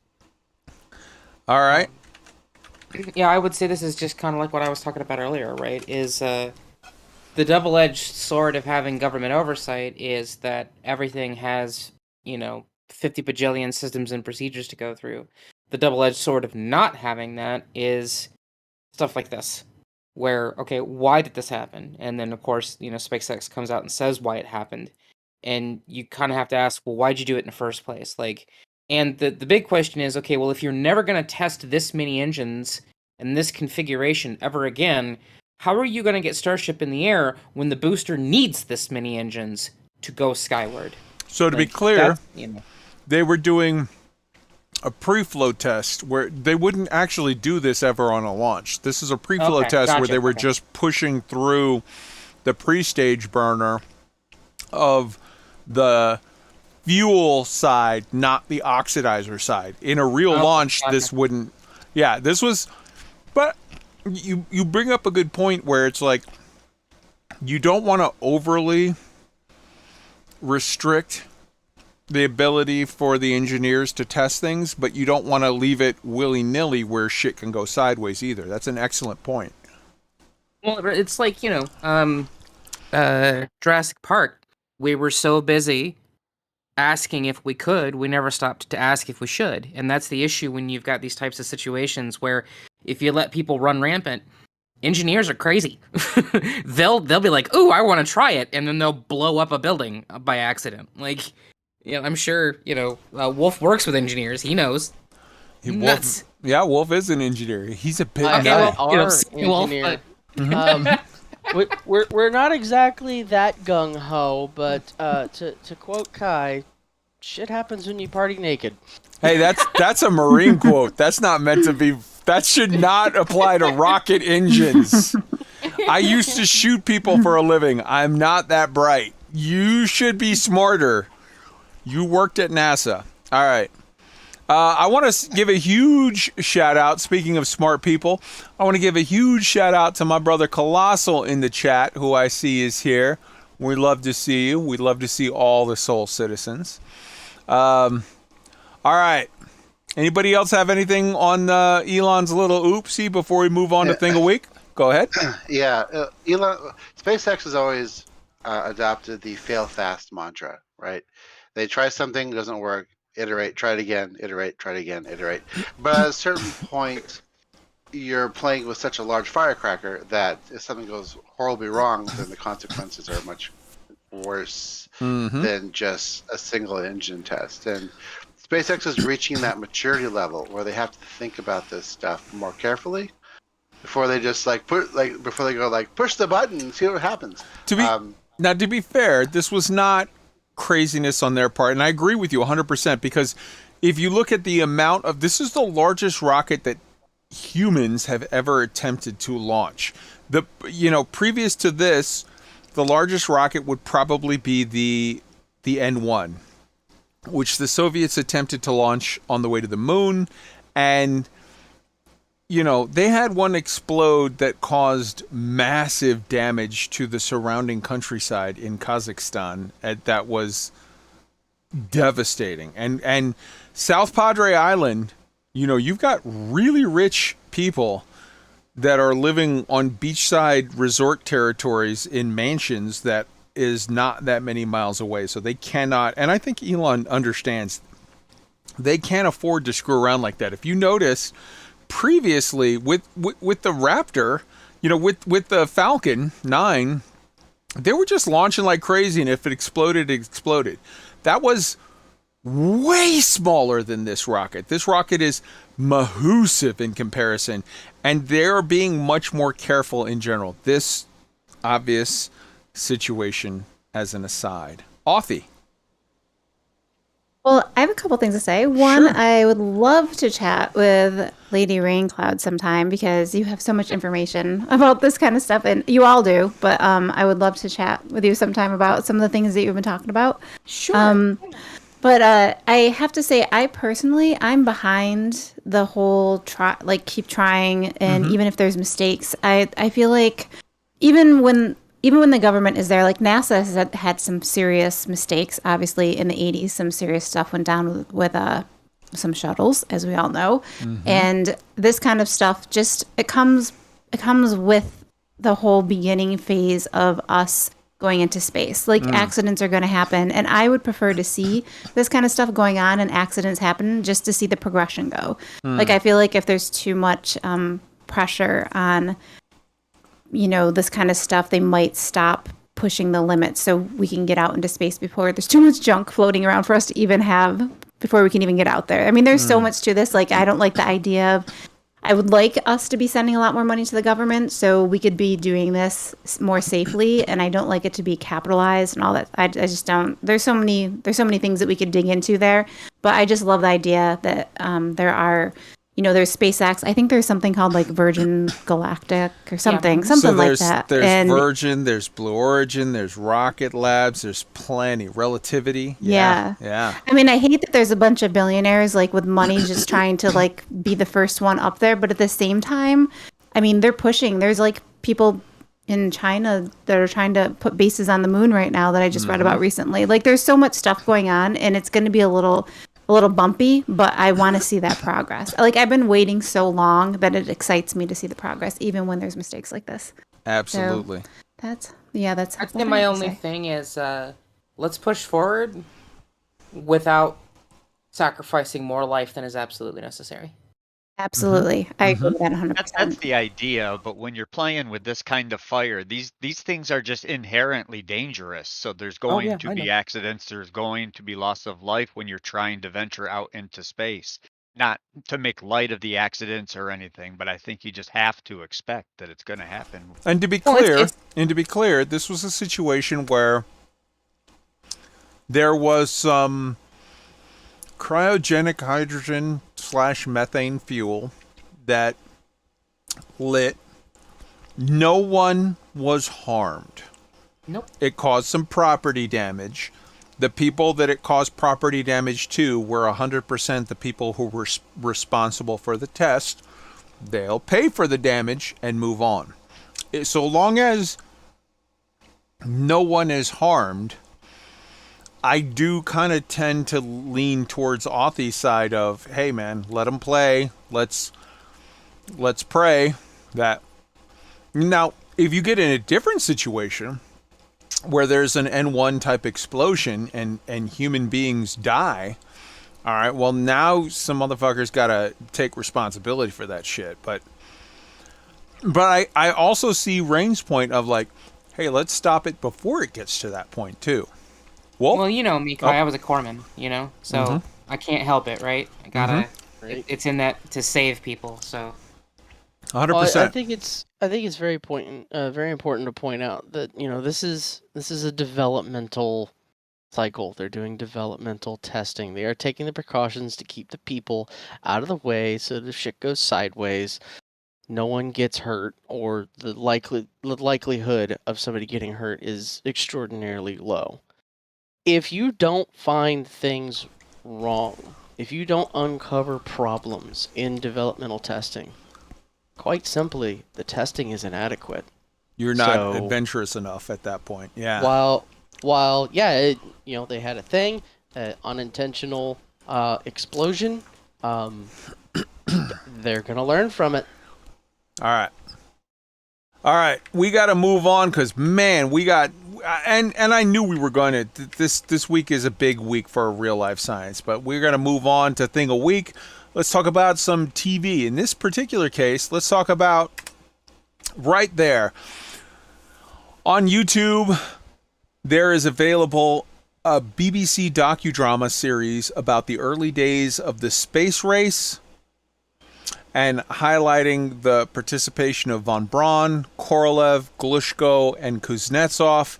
The BBC Space Race. This was a series that was put out in 2005. There's 4 episodes. They're 50 minutes long. They're free on YouTube to all of the beautiful human beings around the world. I'm telling you, there's the links. They will also be in the show notes afterwards. I'm serious. Go click on the first one and save it and watch it later. This is an amazing story. So well told. Von Braun was working, first for the Nazis, then for the Americans on his side of things. He never knew who his main adversary, Korolev, was. Korolev is a weird situation because he was buddies with Glushko when they were younger. And they were sending up rockets. And when Stalin started the pogroms and the purges they started torturing elites to sort of try to, like, what, I don't know, whatever, find who is the person that's guilty for not being, ideologically pure. Glushko rolled on his buddy Korolyov, who was the like their version of Werner von Braun. He was their father of their space program. Glushko got him sent to a prison for 6 years. Then they sprung Korolyov out because they needed his expertise, told him that it was Glushko that ratted on him, and then made the two of them work together, which was, it turns out, not ideal. This is such an amazing story of pathos. And then later, when Glushko, so Korolyov was a genius and was behind all of the, when they were ahead of us, when they got Sputnik up first, when they got Laika the dog up first, when they got Yuri Gagarin up first, they were ahead of us on everything. And that was all Korolyov. But later, after Korolyov finally died, it was Glushko that was the father of the RD-70 engine, and later that's literally the engine that the RD-80, which is still used today on the Soyuz crafts, was based off. This guy was also a genius, and Kuznetsov was a sort of a pawn in their games between the two older men, but later on his own, became an amazing designer and rocket creator. Like, holy shit. Like, this is an amazing story. Like, they made 4 episodes of this as a TV show. It's 50 minutes long, so you put together the 4 of them, it's 3.5 hours long. This is maybe the best 3.5 hours of TV that I've seen in a decade. It's amazing, and it's free for anyone. You don't need HBO, you don't need Showtime, you don't need Hulu. You just fucking watch it on YouTube. It's super good. In addition to that, I forgot to ask you, Wolf, earlier. Hey, Wolf, are you a turtle today? Bet your sweet ass I am. Yes, that is correct. That is the correct answer to the Fraternal and Ancient Order of Turtles. So, there was a drinking game, or whatever, that was back in World War II for fighter pilots. It was the Fraternal Ancient Order of Turtles. And literally, when turtles get together, you would ask each other, "Are you a turtle today?" And the person would have to respond, "You bet your sweet ass I am." Now, that doesn't seem like anything big right now, but back in the day, there was lots of times where saying, "You bet your sweet ass I am" would be like, "Oh my God, did you hear him? Oh, that's such a foul mouth." It was very scandalous in the 40s and 50s. So, "You bet your sweet ass I am" is the answer you had to give. Otherwise, you had to buy every turtle present a drink of their choice. Deke Slayton asked Wally Schirra in the Sigma 7 mission, which was the 4th mission of the Orion project. He asked, "Are you a turtle today?" On the record, like live on a broadcast. And Wally Schirra said, "Going to Vox only, which means I'm not going to be broadcasting this live on the air for everyone to hear and for me to get in trouble, but I'm going to record this answer into my voice recorder." And he recorded, "You bet your sweet ass I am." Then said, "Ending Vox recording, going back to broadcast mode." And then said, "Deke, there's something for you to check on the tape when I land." That comes from the YouTube documentary, which I'm going to link here. It's a 2.5 hour long documentary that has amazing things from the Mercury missions. Again, completely free. You can watch it on YouTube. 2.5 hours long. It's amazing. And it even includes the part where, what was his name? Ah, shit. Why am I blanking on his name now? They ask, "Hey, we don't have the orbits right." And the astronaut in charge says, "Get the girl to check the numbers." The girl, in this case, Oh, God. I'm so horrible with names, but in fairness, I forgot the astronaut's name too. The girl in this case was the African-American woman who was the math genius behind the launches, who double-checked everything, because back then computers were hit and miss. Sometimes it would spit out genius data, sometimes it would spit out absolute gibberish. And the astronaut involved knew enough to say, get the woman involved who's smarter than the fucking computer to double check these numbers, because if they're not right, I'm going to die. So, we've seen the movie Hidden Figures that talked about the genius women, mostly women of color, who actually kept our astronauts alive during the Mercury and Apollo missions. But this documentary is full of stuff like that, stuff like the Are You a Turtle Today, stuff like all kinds of stuff, including like Carpenter, who got screwed on his mission. He was doing everything right, but because he seemed lackadaisical, they literally just said, you're blackballed. You'll never fly in space again, after he was the second human to fly. Second from the American side to fly in space. He was after Alan Shepard. It was supposed to be... no, he was third. It was Alan Shepard, Gus Grissom, and then it was Carpenter, Scott Carpenter. Yeah, like, so amazing. We've got 2 shows for you. One has 4 episodes. The other is just a 2.5 hour long documentary. They're all free. They're all on YouTube. They're all for you to enjoy. Anybody want to hop in on this before, have seen any of these before we move on? Nope. All right. Then we've got the Orville, which has an amazing, again, we're not going to give any spoilers, but the Orville has an amazing examination of the concept of AI, the dangers involved of basically committing slavery upon sentient created beings, and some very interesting and thoughtful things this week. For All Mankind, I'm not going to give any spoilers at all, other than to say, holy fuck, the best show on television, bar none, period. The best show on television is in the middle of season 3 right now. If you're not watching it, you're doing it wrong. Anybody want to hop in on either of those before we move on to games? I haven't seen the Orville yet, but I have been up to date on For All Mankind, and it has been just as good this season as any of the others so far. My Maybe God. better. Oh my God. Seen either of them yet? What? For shame. No, You would love them. and I haven't actually finished Strange New Worlds either. Oh, well, hey, look. Neither have I. I'm way Hey, behind there. Kind of catching up. Life gets us, but when you catch up, you're gonna love it.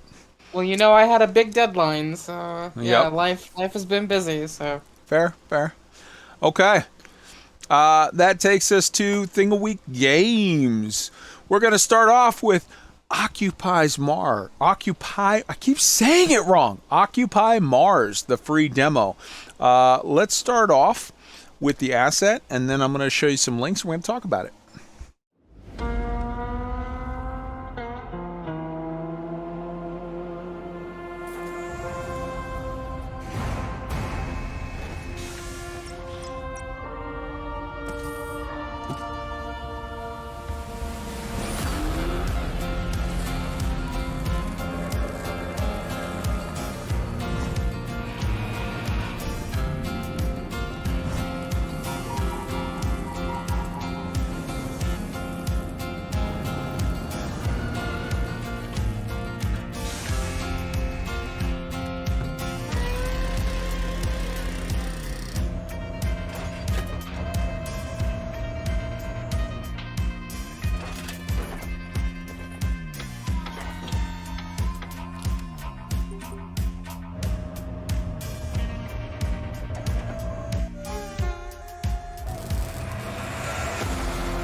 Hi, I think you're muted.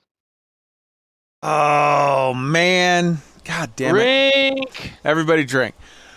So I want to give a shout out to the viewer Incredible, who posted a comment on episode 138 of this show asking us to check out content creator Chlorophyll. Chlorophyll spelled Phil like Phil Donahue. Chlorophyll. Based on the conversation that resulted from this, he suggested specifically I check out Chlorophyll's review of Occupy Mars Prologue. I keep saying the singular and plurals of that mixed up. In so doing, I subbed to Chlorophyll, but also decided to move up Occupy Mars Prologue on my playthrough list.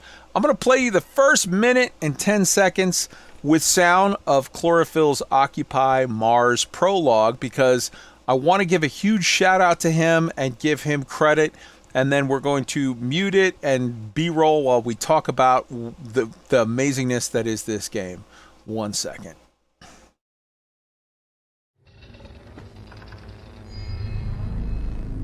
Easy guys, Chlorophyll here and welcome back to another video. This time I wanted to share my thoughts on Occupy Mars. Occupy Mars is a highly technical open-world sandbox game based upon Mars colonization. You build and upgrade your base, discover new regions, conduct mining operations, retrieve water, generate oxygen, grow crops, and fix broken parts. However, what I want to know is what makes Occupy Mars different from every other survival game these days. It feels like the survival game genre has become pretty crowded over the last 5 years. Do we really need another? And what makes this one so unique?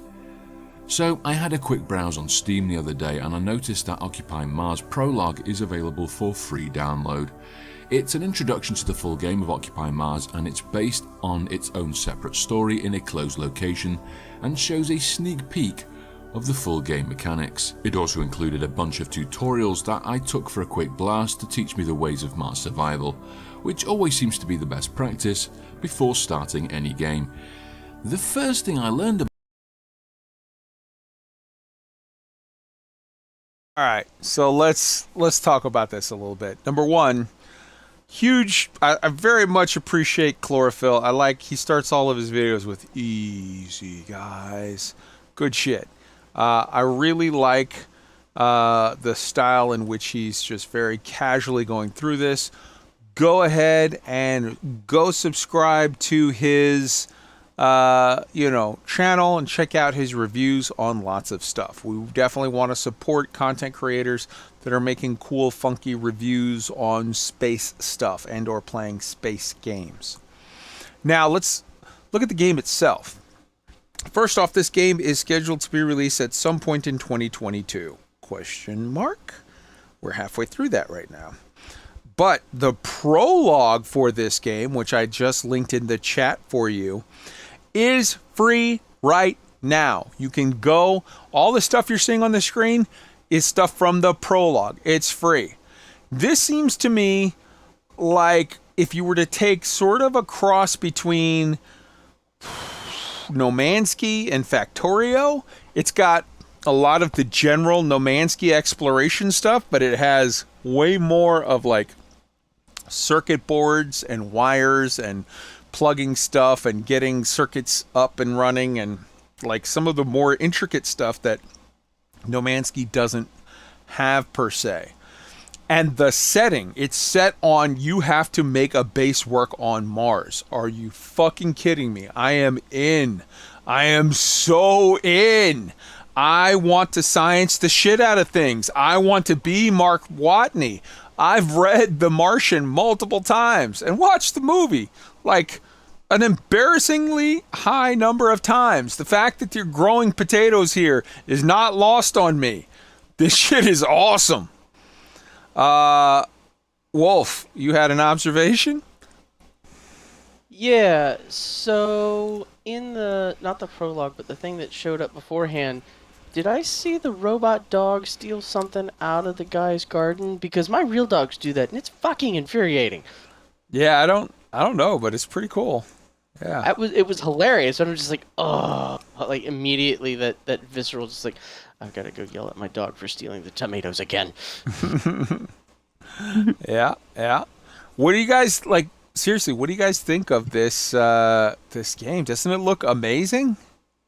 I can't wait. Actually, I'm really, really intrigued by this. I'm gonna say something that's gonna get me in trouble though. Go for But it. in the year of our Lord 2022, can we not have like, generic bald dude number 30,000 as the person in the trailer, please? Can we have like some more?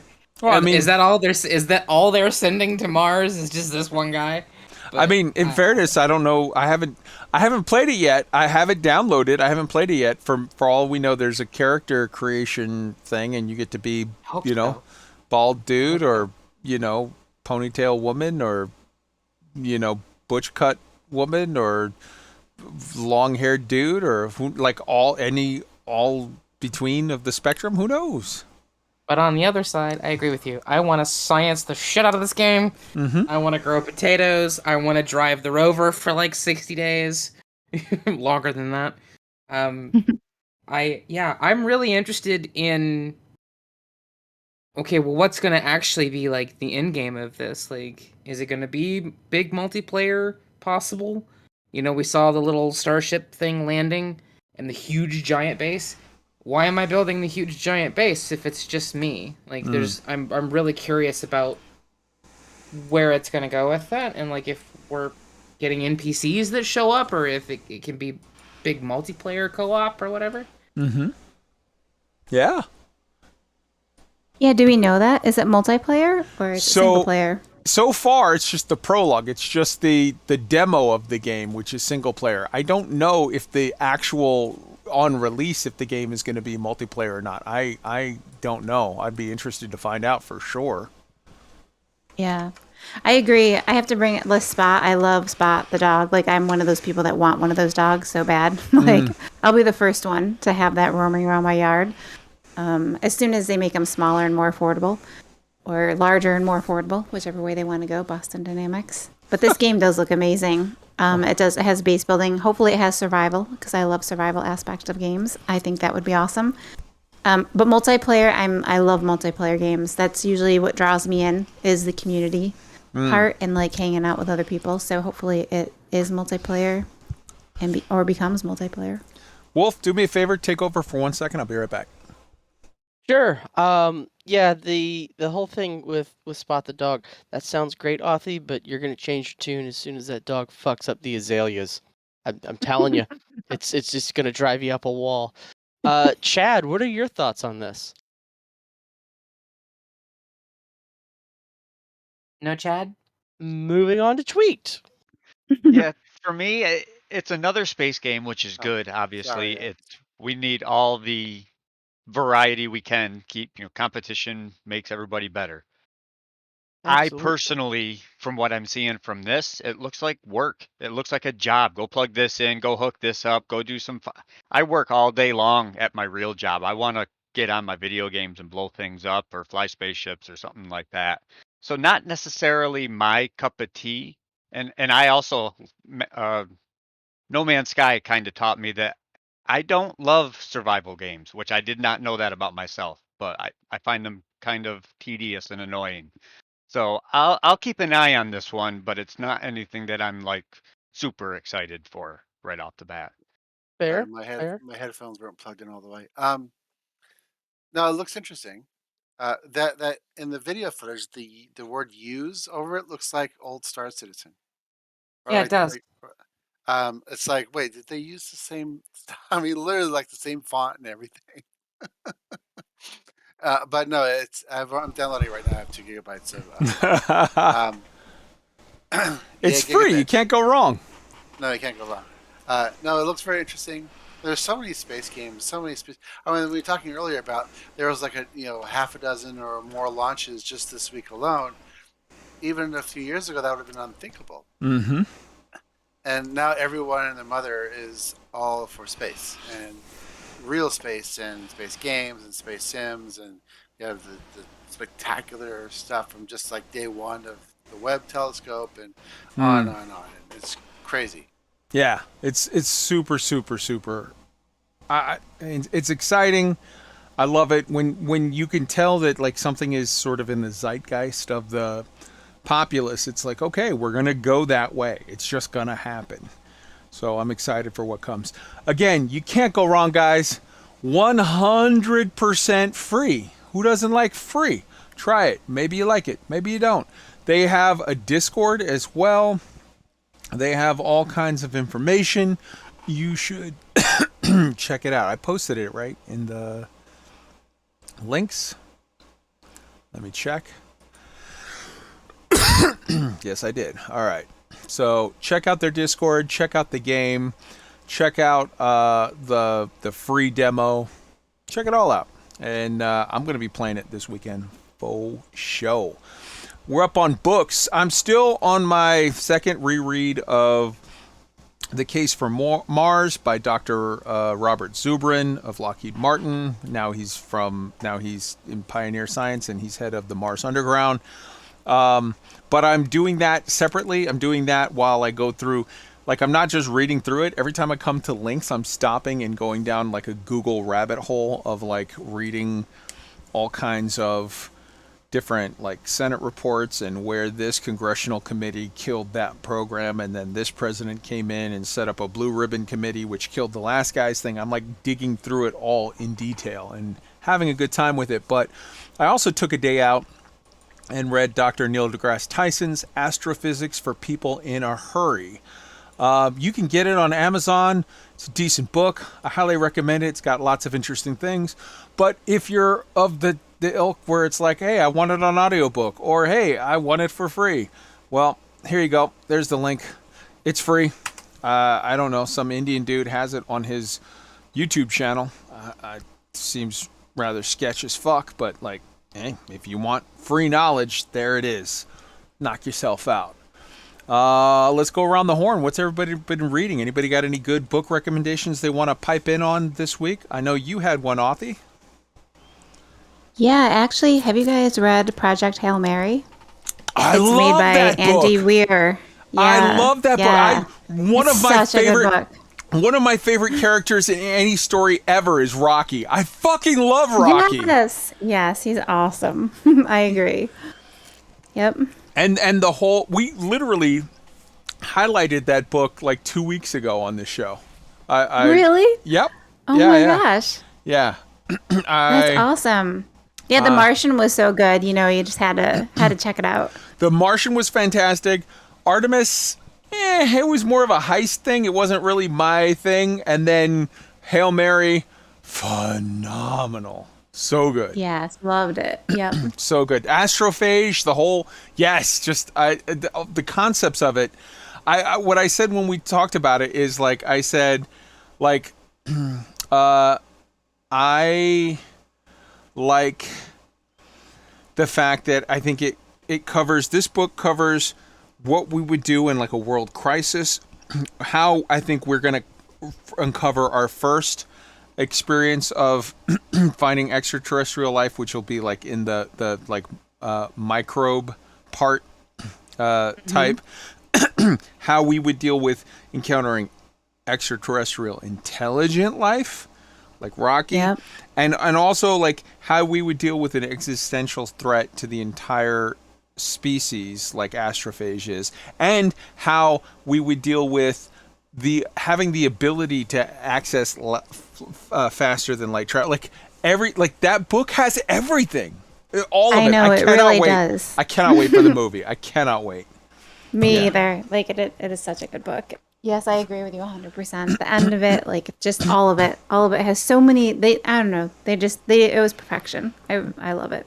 The end of that book, I got choked up. I'm not going to lie. Mm-hmm. I did. Yeah. All right. It's so good.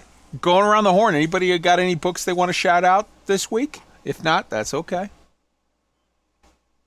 Yeah, I actually have the Astrophysics for People Who are in a Hurry. It's been a little while since I read it, but it is a book that is super easy to just blitz through. Yep. Yep. It's incredibly informative, but it's written on a level that you don't have to have much knowledge at all in astrophysics to understand it. And it 100%, if it interests you at all, like, check it out.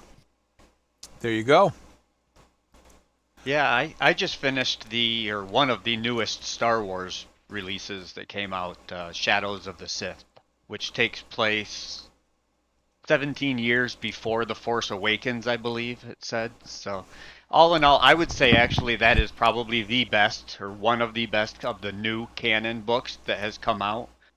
And what it really did is it kind of erased a lot of the mistakes of the sequel trilogy. So they're walking a lot of that stuff back in the books now.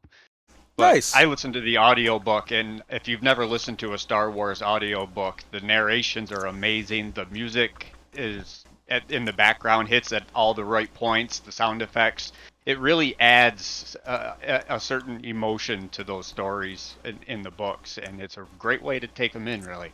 Beautiful. But yeah, I was impressed. Shadows of the Sith. I personally have struggled with the nowadays canon Star Wars books. I read all the old Legends books, and I enjoyed many of those.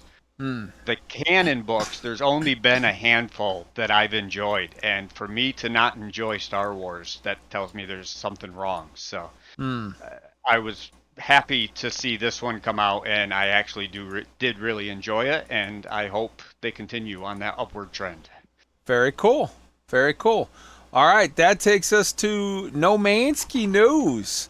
We're going to start off with a nice little video here. Ravencore 13 Productions, who did NoManSky Resurrections, an amazing 7-minute long video. Check this out.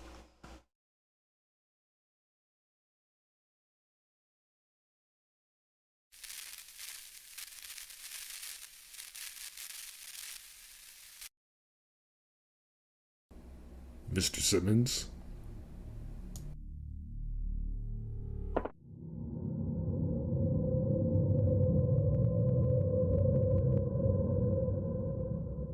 I've seen things you people wouldn't believe. Attack ships on fire off the shoulder of Orion. I watched sea beams glitter in the dark near the 10-house gate. All those moments will be lost in time, like tears in rain.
Operating system online.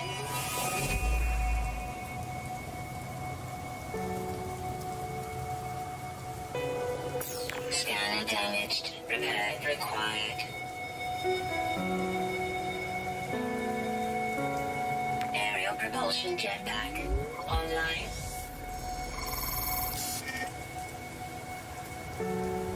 Multi-tool and mining laser attachment operational. User initialization sequence complete. Right on. That was Ravencore 13 again. Ravencore 13 Productions. NoManSky Resurrection. There's a link in the chat. Go support this guy's channel. You know, it's good shit.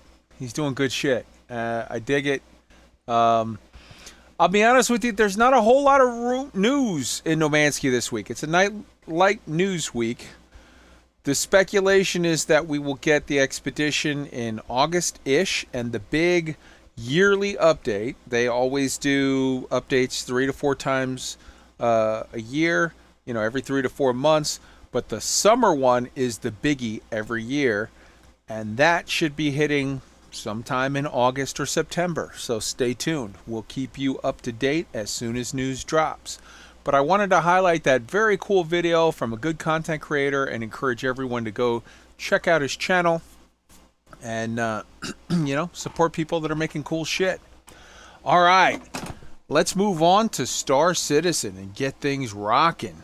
So right off the bat, we're going to start off with an amazing piece of content made from a very cool group of players in Star Citizen. Check it out.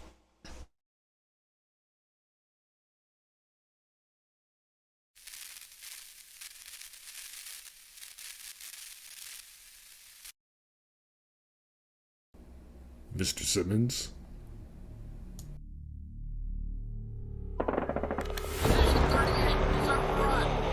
Can you tell me what happened? You're our best witness.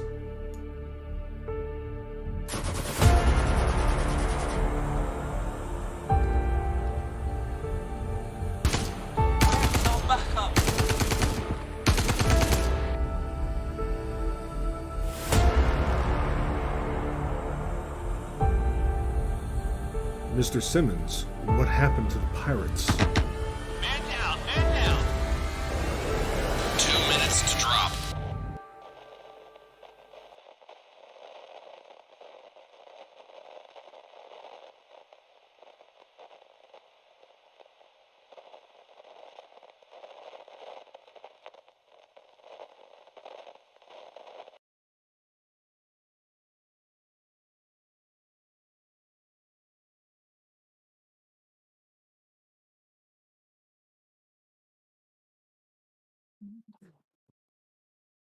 And Kai's muted again. Going on, which I think is super, super cool. Jake Acapella pulled that one and highlighted it. And a friend of mine, Silverwolf, posted it. And I saw it in a Discord. And I was like, wow, that's very fucking cool. I wanted to shout it out. So I told him we'd be shouting it out on the show. Again, you've got the link in the show notes, and I've posted it in the thing. Go and check this shit out. It's very cool. Am I muted? I'm seeing people say drink in the chat. You were. No, you're not. Okay. You were at the start. I don't think so. I haven't touched anything in a bit. I shouldn't have been. Right. I don't know. So just to shout this out, I guess, from the top, because I don't know what part you guys did or didn't hear. This was created by Funiculus and the BWC group. Very cool little teaser trailer for the patch of 3.17.2, the Siege of Orison. I don't think I was muted. I think I literally just waited a second because at the end there was like part of the video still playing that was like staticky whatever, so I waited for it. I don't think I was muted. I think you heard everything that I said. Anyways, whatever. Cool trailer. Go and check it out. I totally dig it. Shout out to Silverwolf, a friend on Discord who sort of pointed it out to me first. So hell yeah, that shit is cool. Next up, we've got the fact that as of today, we're over 4 million citizens in the verse. Holla at your boy. That shit is fucking cool. Anybody want to hop in with a comment or anything on this, that we're over 4 million unique accounts? I mean, obviously some of those people are going to be like, hey, I've got 3 accounts, I've got whatever, but it doesn't matter. There's 4 million citizens in the game. Whether that's one Crazy guy train. with 2 accounts or 4 million individuals. Yeah, crazy train. Very cool. I think it's going to be amazing after server meshing. It's going to be just awesome. Hell yeah. So many people. Yeah. I think it's fantastic. I mean, as we all know, every single one of those 4 million people are just insane and part of a cult and simps and don't know any better. Scam, scam, scam, scam, right? I heard that. I heard that somewhere. So yeah, must be true, because otherwise I wouldn't have heard it. Just wait until it hits $500 million. Yeah, right. All right. So that takes us to a little thing that dropped today. Let's talk about it. Hey, how about a little Todd Pappy action? Star Citizen Live today, all about 317.2. It's Disco Lando and Todd Pappy pulling detail for detail, talking about, you know, the AI server, not the AI server meshing, the AI nav meshing, talking about different things about, you know, what will be some of the effects of, you know, sort of like, hey, are they just going to hop on the train, or are they going to get, and he's like, no, they're going to get off and they're going to hunt you down. They're going to do all the things that they do. How about Chad? Why don't you take over this one and let's go over some of the interesting points that from this video. Yeah, so several. The big one I thought was, so we've been asking for night vision forever, right? Mm-hmm. We finally got an answer. Yes, we're going to get night vision. We're going to get, like infrared, EM, X-ray. Todd Pappy is all about this. Now, there's no timetable for this, but he wants to make it happen, most likely after 4.0. But it is going to happen. Mm-hmm. So the man himself said, yes, we're going to get night vision. Not now, but it's definitely coming and it's on the list. So nice to get an actual answer for that, because up until now, they really haven't said one way or the other. They've been more like, well, no, we're going to keep it like it is now. But no, he was very specific that, yes, we're going to get night vision, apparently. But it'll be a while. He talked about, like, the AI, yes, they're off ships. No, the AI can't use, like, railguns yet, but they will. Dynamic spawns won't have loot boxes for now. That'll be in the next major update. Then they'll have loot boxes. There's like all these layers that are going on in the game.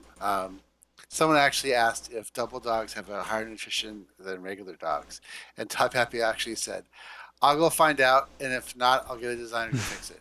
Yeah, that was. He also rolled his eyes so audibly at that point. Yeah, it was hysterical. I mean, he went with it.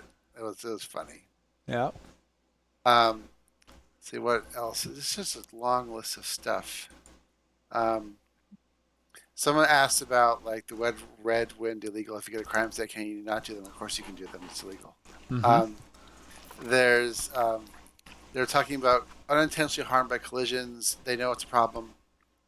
They're not going to turn it off. They will work through it, but it'll take time. And as Jared loves to say over and over again, everything is a test. Yep. Live is a test environment. PT is a test environment. EVCAD is a test environment. It's all a test. Nothing is set in stone. These are all iterative features that will be done over time. So why don't we pull out like 3 more highlights? Let's see. Will crash reclaimers contain anything worth gathering? Yes, they will. Mm-hmm. What his answer was. There's discussions about lowering the atmosphere requirements for Orison. Yes, they're going to do it.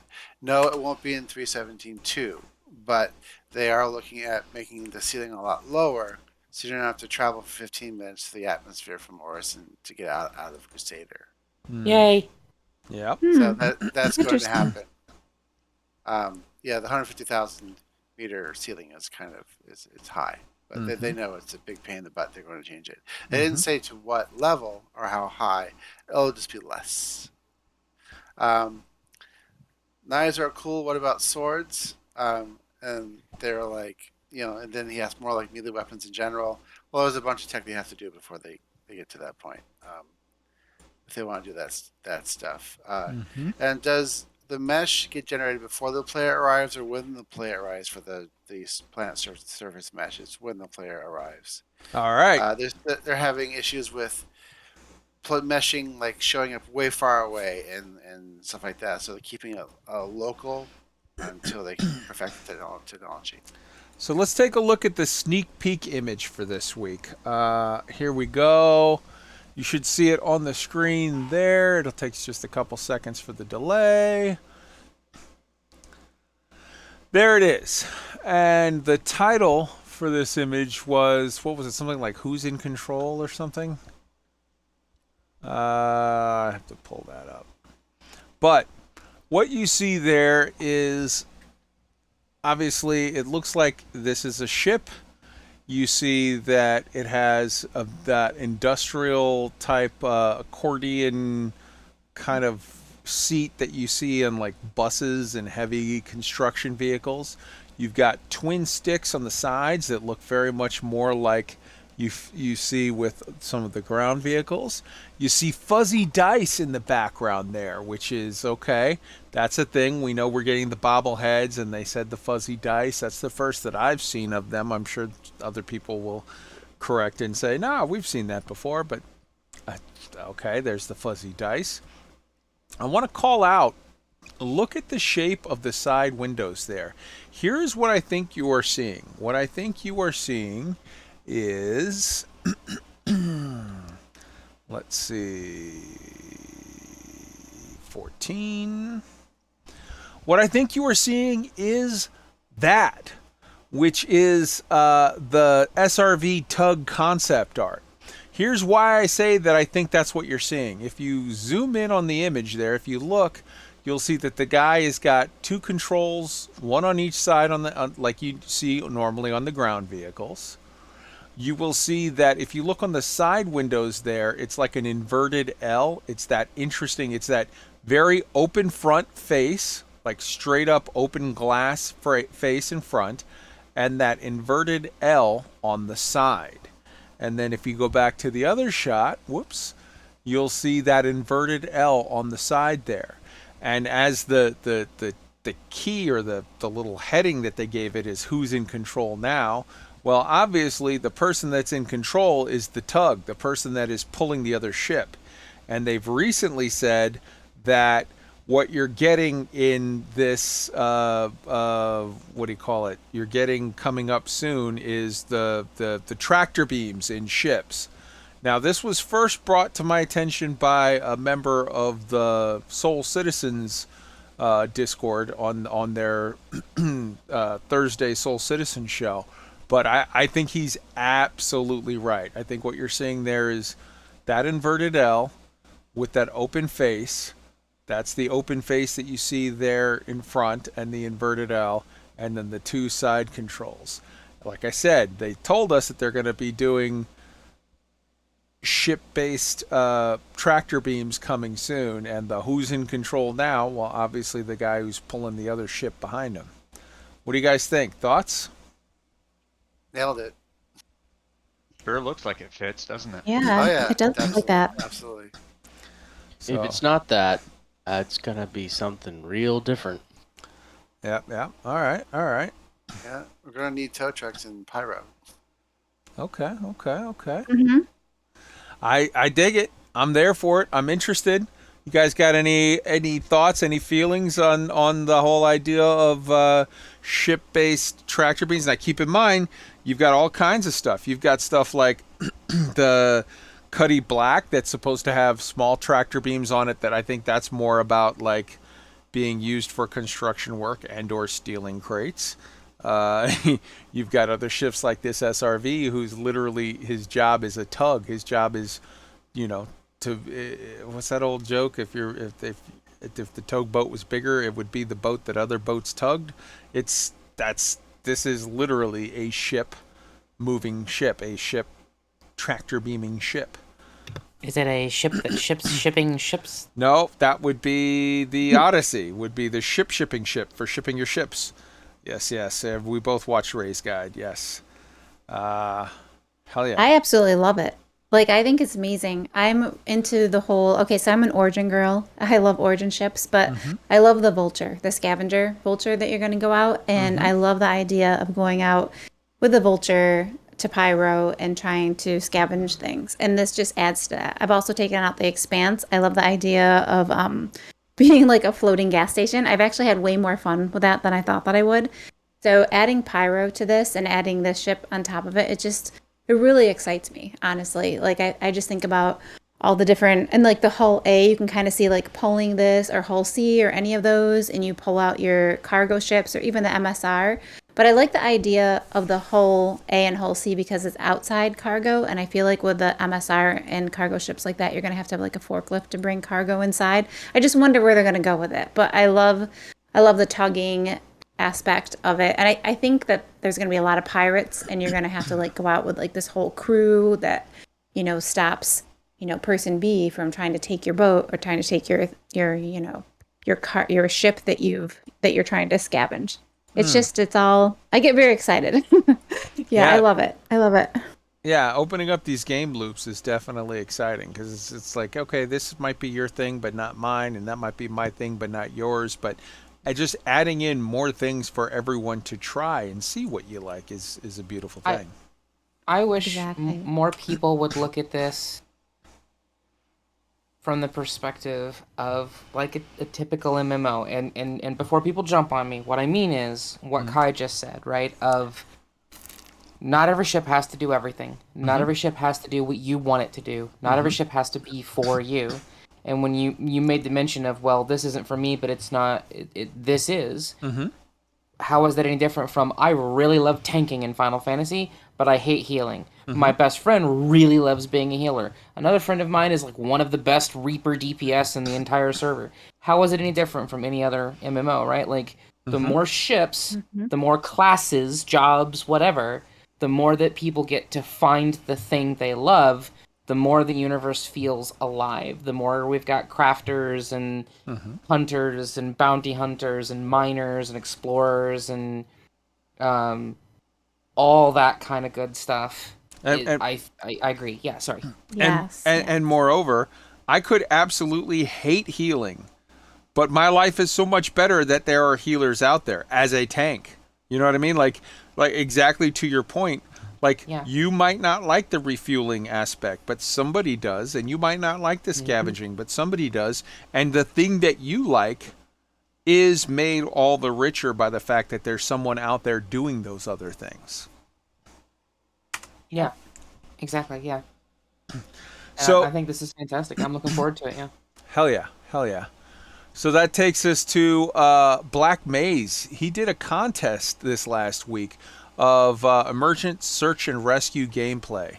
There's an 8.5 minute long video for you there. He literally posted video of like an audio thing on Discord, or on Discord and or Reddit or wherever, and he was like, I'm stuck on this planet. I'm radio interference X amount of meters away from, and I'm close to, and like whatever. And then as like, okay, the first response, okay, I'll post the second one. I think he posted like 3 in general. And there were lots of people that like put together the little puzzle, the little augmented reality, whatever you want to call it, puzzle, and came to where he was at and were trying to rescue him. And some people were trying to blow up him and or the people that were trying to rescue him. And in the end, a guy came and got the rescue and received a Centurion for their efforts. Like, hey, you won a prize. Here is a vehicle. Enjoy. I think that's super fucking cool. I really, really dig that. So I just wanted to shout it out. It's a neat thing. I like the idea of content creators making, like, we make our own fun. Like, okay, let's do a puzzle, let's do this, let's give a reward, let's make a race, let's do a thing and just make our own fun. So I wanted to call that out because I thought it was really cool content and really, really well done. All right, so that takes us to the next issue, which was the Patch Watch 317.2, a snake pit full of shared passion. Here is, copy the link for you guys. So, picture in picture, here we go. This is a CIG employee, Chris Wayne Schmidt, who is talking about the whole race course that CIG made, where they took what was being done by the community, by the XGR racers, and they added a whole aspect to it of, you know, okay, here's the race where they're going through all these, you know, ravines and valleys and whatnot, and CIG went in and they added all kinds of equipment and like railroad tracks that are up in the air, like an elevated train, and you have to fly under them and around this building and over this thing and under that thing. And it's just very, very cool, I think. So I wanted to shout that out. I also linked, we already played the video for you 2 weeks ago on this show, where he says, hey, I'm Black Maze and CIG made my racetrack. Here is, I posted the link in the chat so you can see it, but here's great shots of all the different, you know, scenery, things you have to fly under this arch, fly over around this piece of equipment, the whole 9 yards. I just think it's very, very cool, so I wanted to shout it out. Does anybody want to hop in on this? Chad?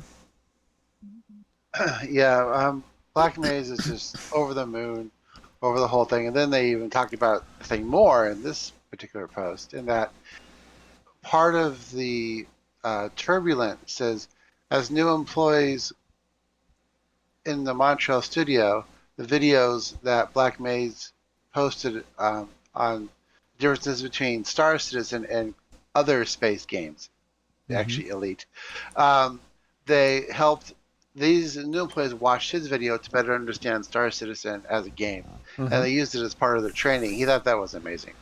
That his video content is being used by CIG employees to familiarize themselves with the game for new employees, especially those who may have played Elite in the past. And then Maze also has tutorials on how to set up a joystick and dual joystick and a whole bunch of cool stuff, right? And they talked about how they made four tracks, and this was the one that actually got put live, and all the work that went into it. And this is like this back and forth between the community and the development teams is what's going to make this game successful.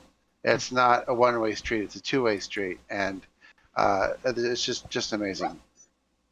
If I can, real quick, as an EVE gamer that's been around EVE since 2006, CCP would do this stuff all the time. You know, there'd be a big battle and they'd put a monument somewhere, or they'd, you know, they'd memorialize some sort of event, or, you know, devs would show up and do stuff. I think... Wait, am I still here? You're here. Oh, okay, cool. I think this is fantastic. That's the reason why EVE is almost 20 years old and still going strong. Because the dev team sees the player base as a family and wants to do stuff like this. And this is exactly what's going to make Star Citizen last for decades to come, is dev team doing stuff like this. Is fantastic and a massive PR win, in my opinion, and it's new content too. So I think this is great.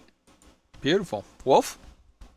Yeah, this is precisely how you earn goodwill with a community.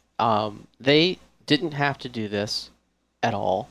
Not only did they do this, they put the things in, and then they're adding the lights. QA's giving it a pass. Like, this is becoming a proper thing. This is 100% not something that was originally designed, intended, whatnot to exist in the game. Racing is 100% emergent gameplay, and they are carving out this little spot here and notionally more spots to come just for that. And that is awesome. Fantastic. Authy.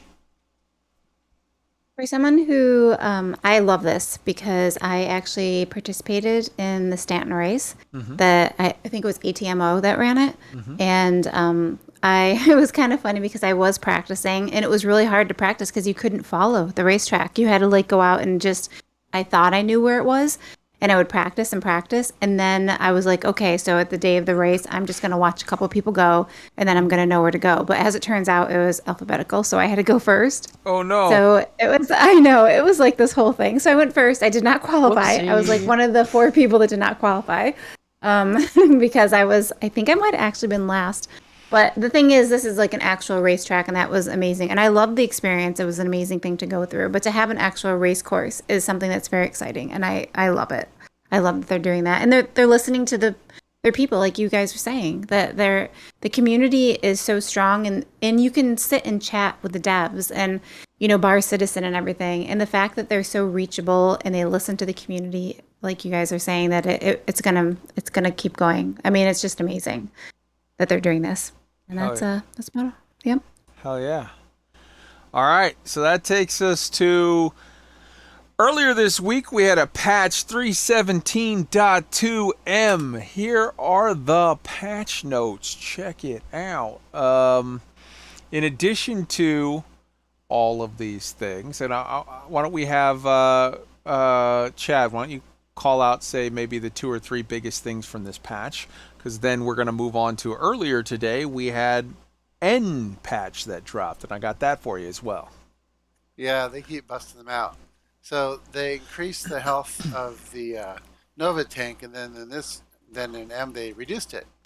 And they're also doing additional work on the desync between players and NPCs on the ground, and just a lot of little fixes here and there. That they just keep iterating on and iterating. All right.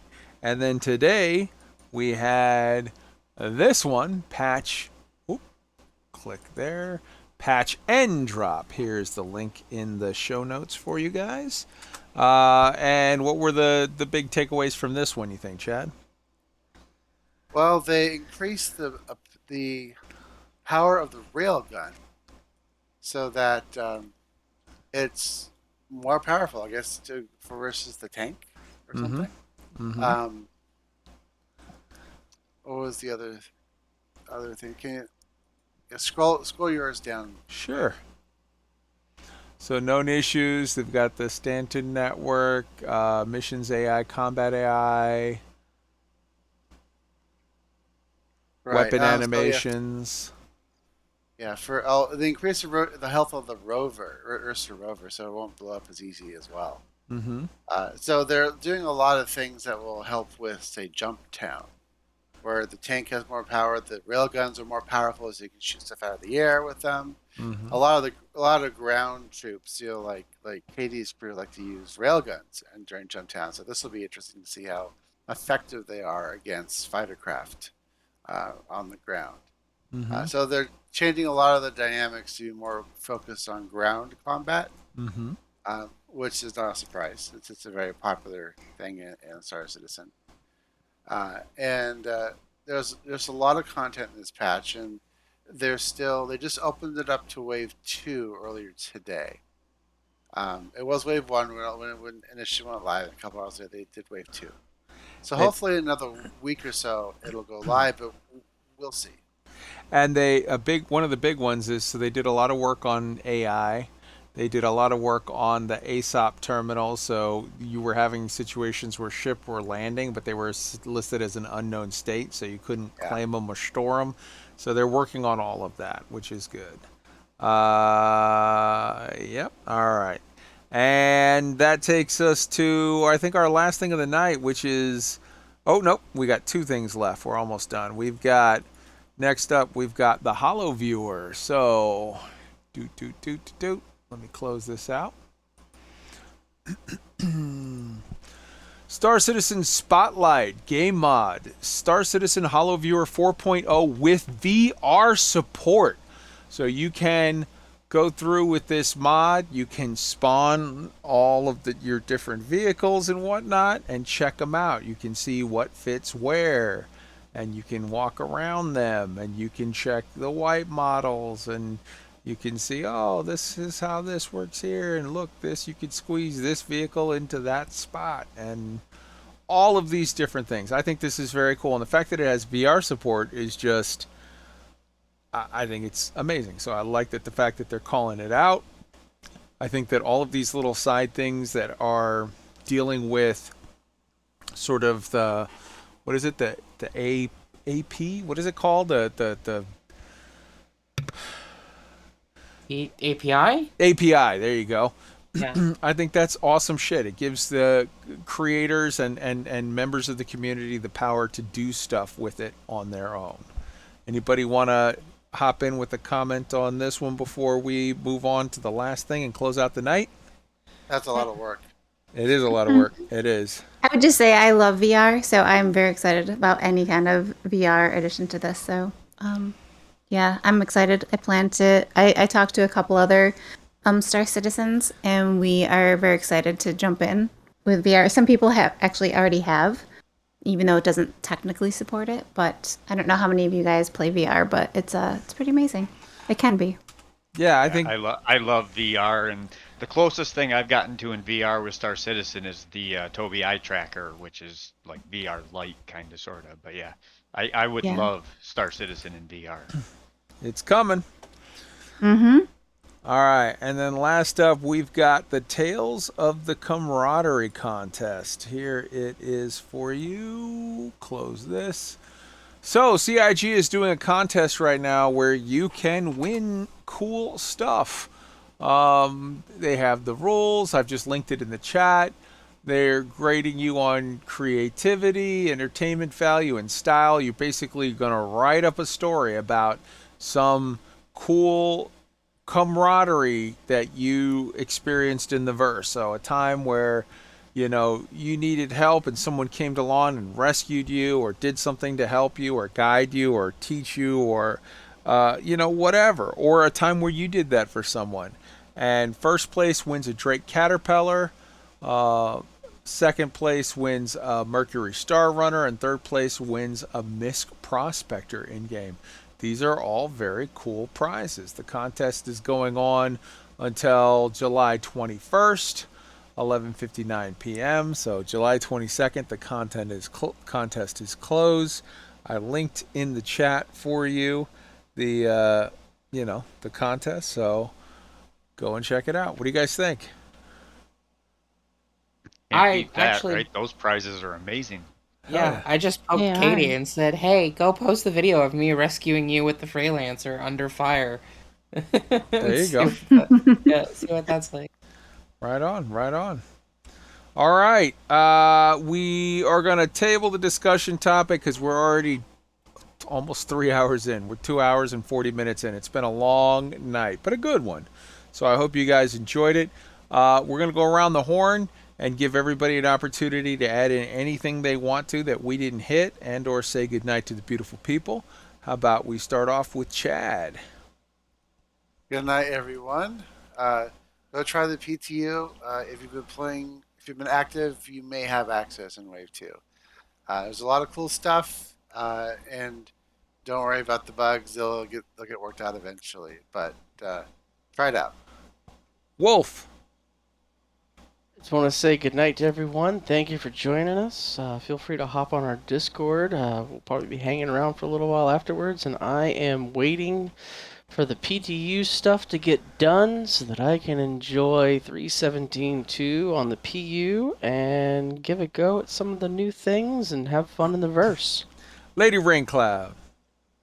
Yeah, everybody knows I'm taking a break from Star Citizen. I will see you all when 4.0 comes out. And outside of that, I will be Again, a lot less active on the show, barring the news that I will be getting next week being positive. If it is, I will be returning to a senior global community management position with a very large AAA studio.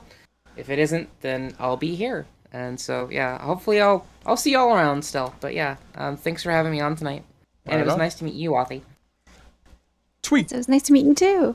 Yeah. Tweet. Yeah, thank you everybody for hanging out with us for a couple hours again tonight. It was an educational evening here at the Black Sky Legion, I think.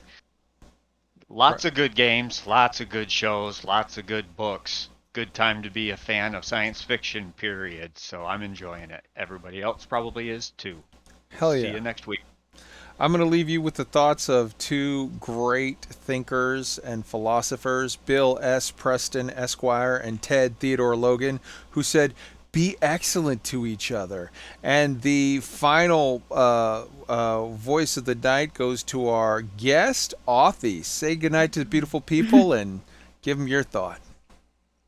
I have to say good night to everyone. Thank you for having me on the show. It was amazing. You guys are all so amazing. I had no idea you guys were this cool. And congratulations, Lady Raincloud. Either way, if you get the position or if you're still in the show, like both of those are awesome. And I am excited for the future of Star Citizen. And if anyone wants to group up with me ever, my RSI tag is Authy, but it's AUTHIE because someone already has Authy spelled my name, AUTHY, and they belong to the org Red Scum. So I feel like they're not going to give up my name easily. Wow. So, yeah. But I will ask them someday, maybe. Right on. And good night, everyone. Thanks again for having me. It was awesome. Have a good night. We'll see you next week.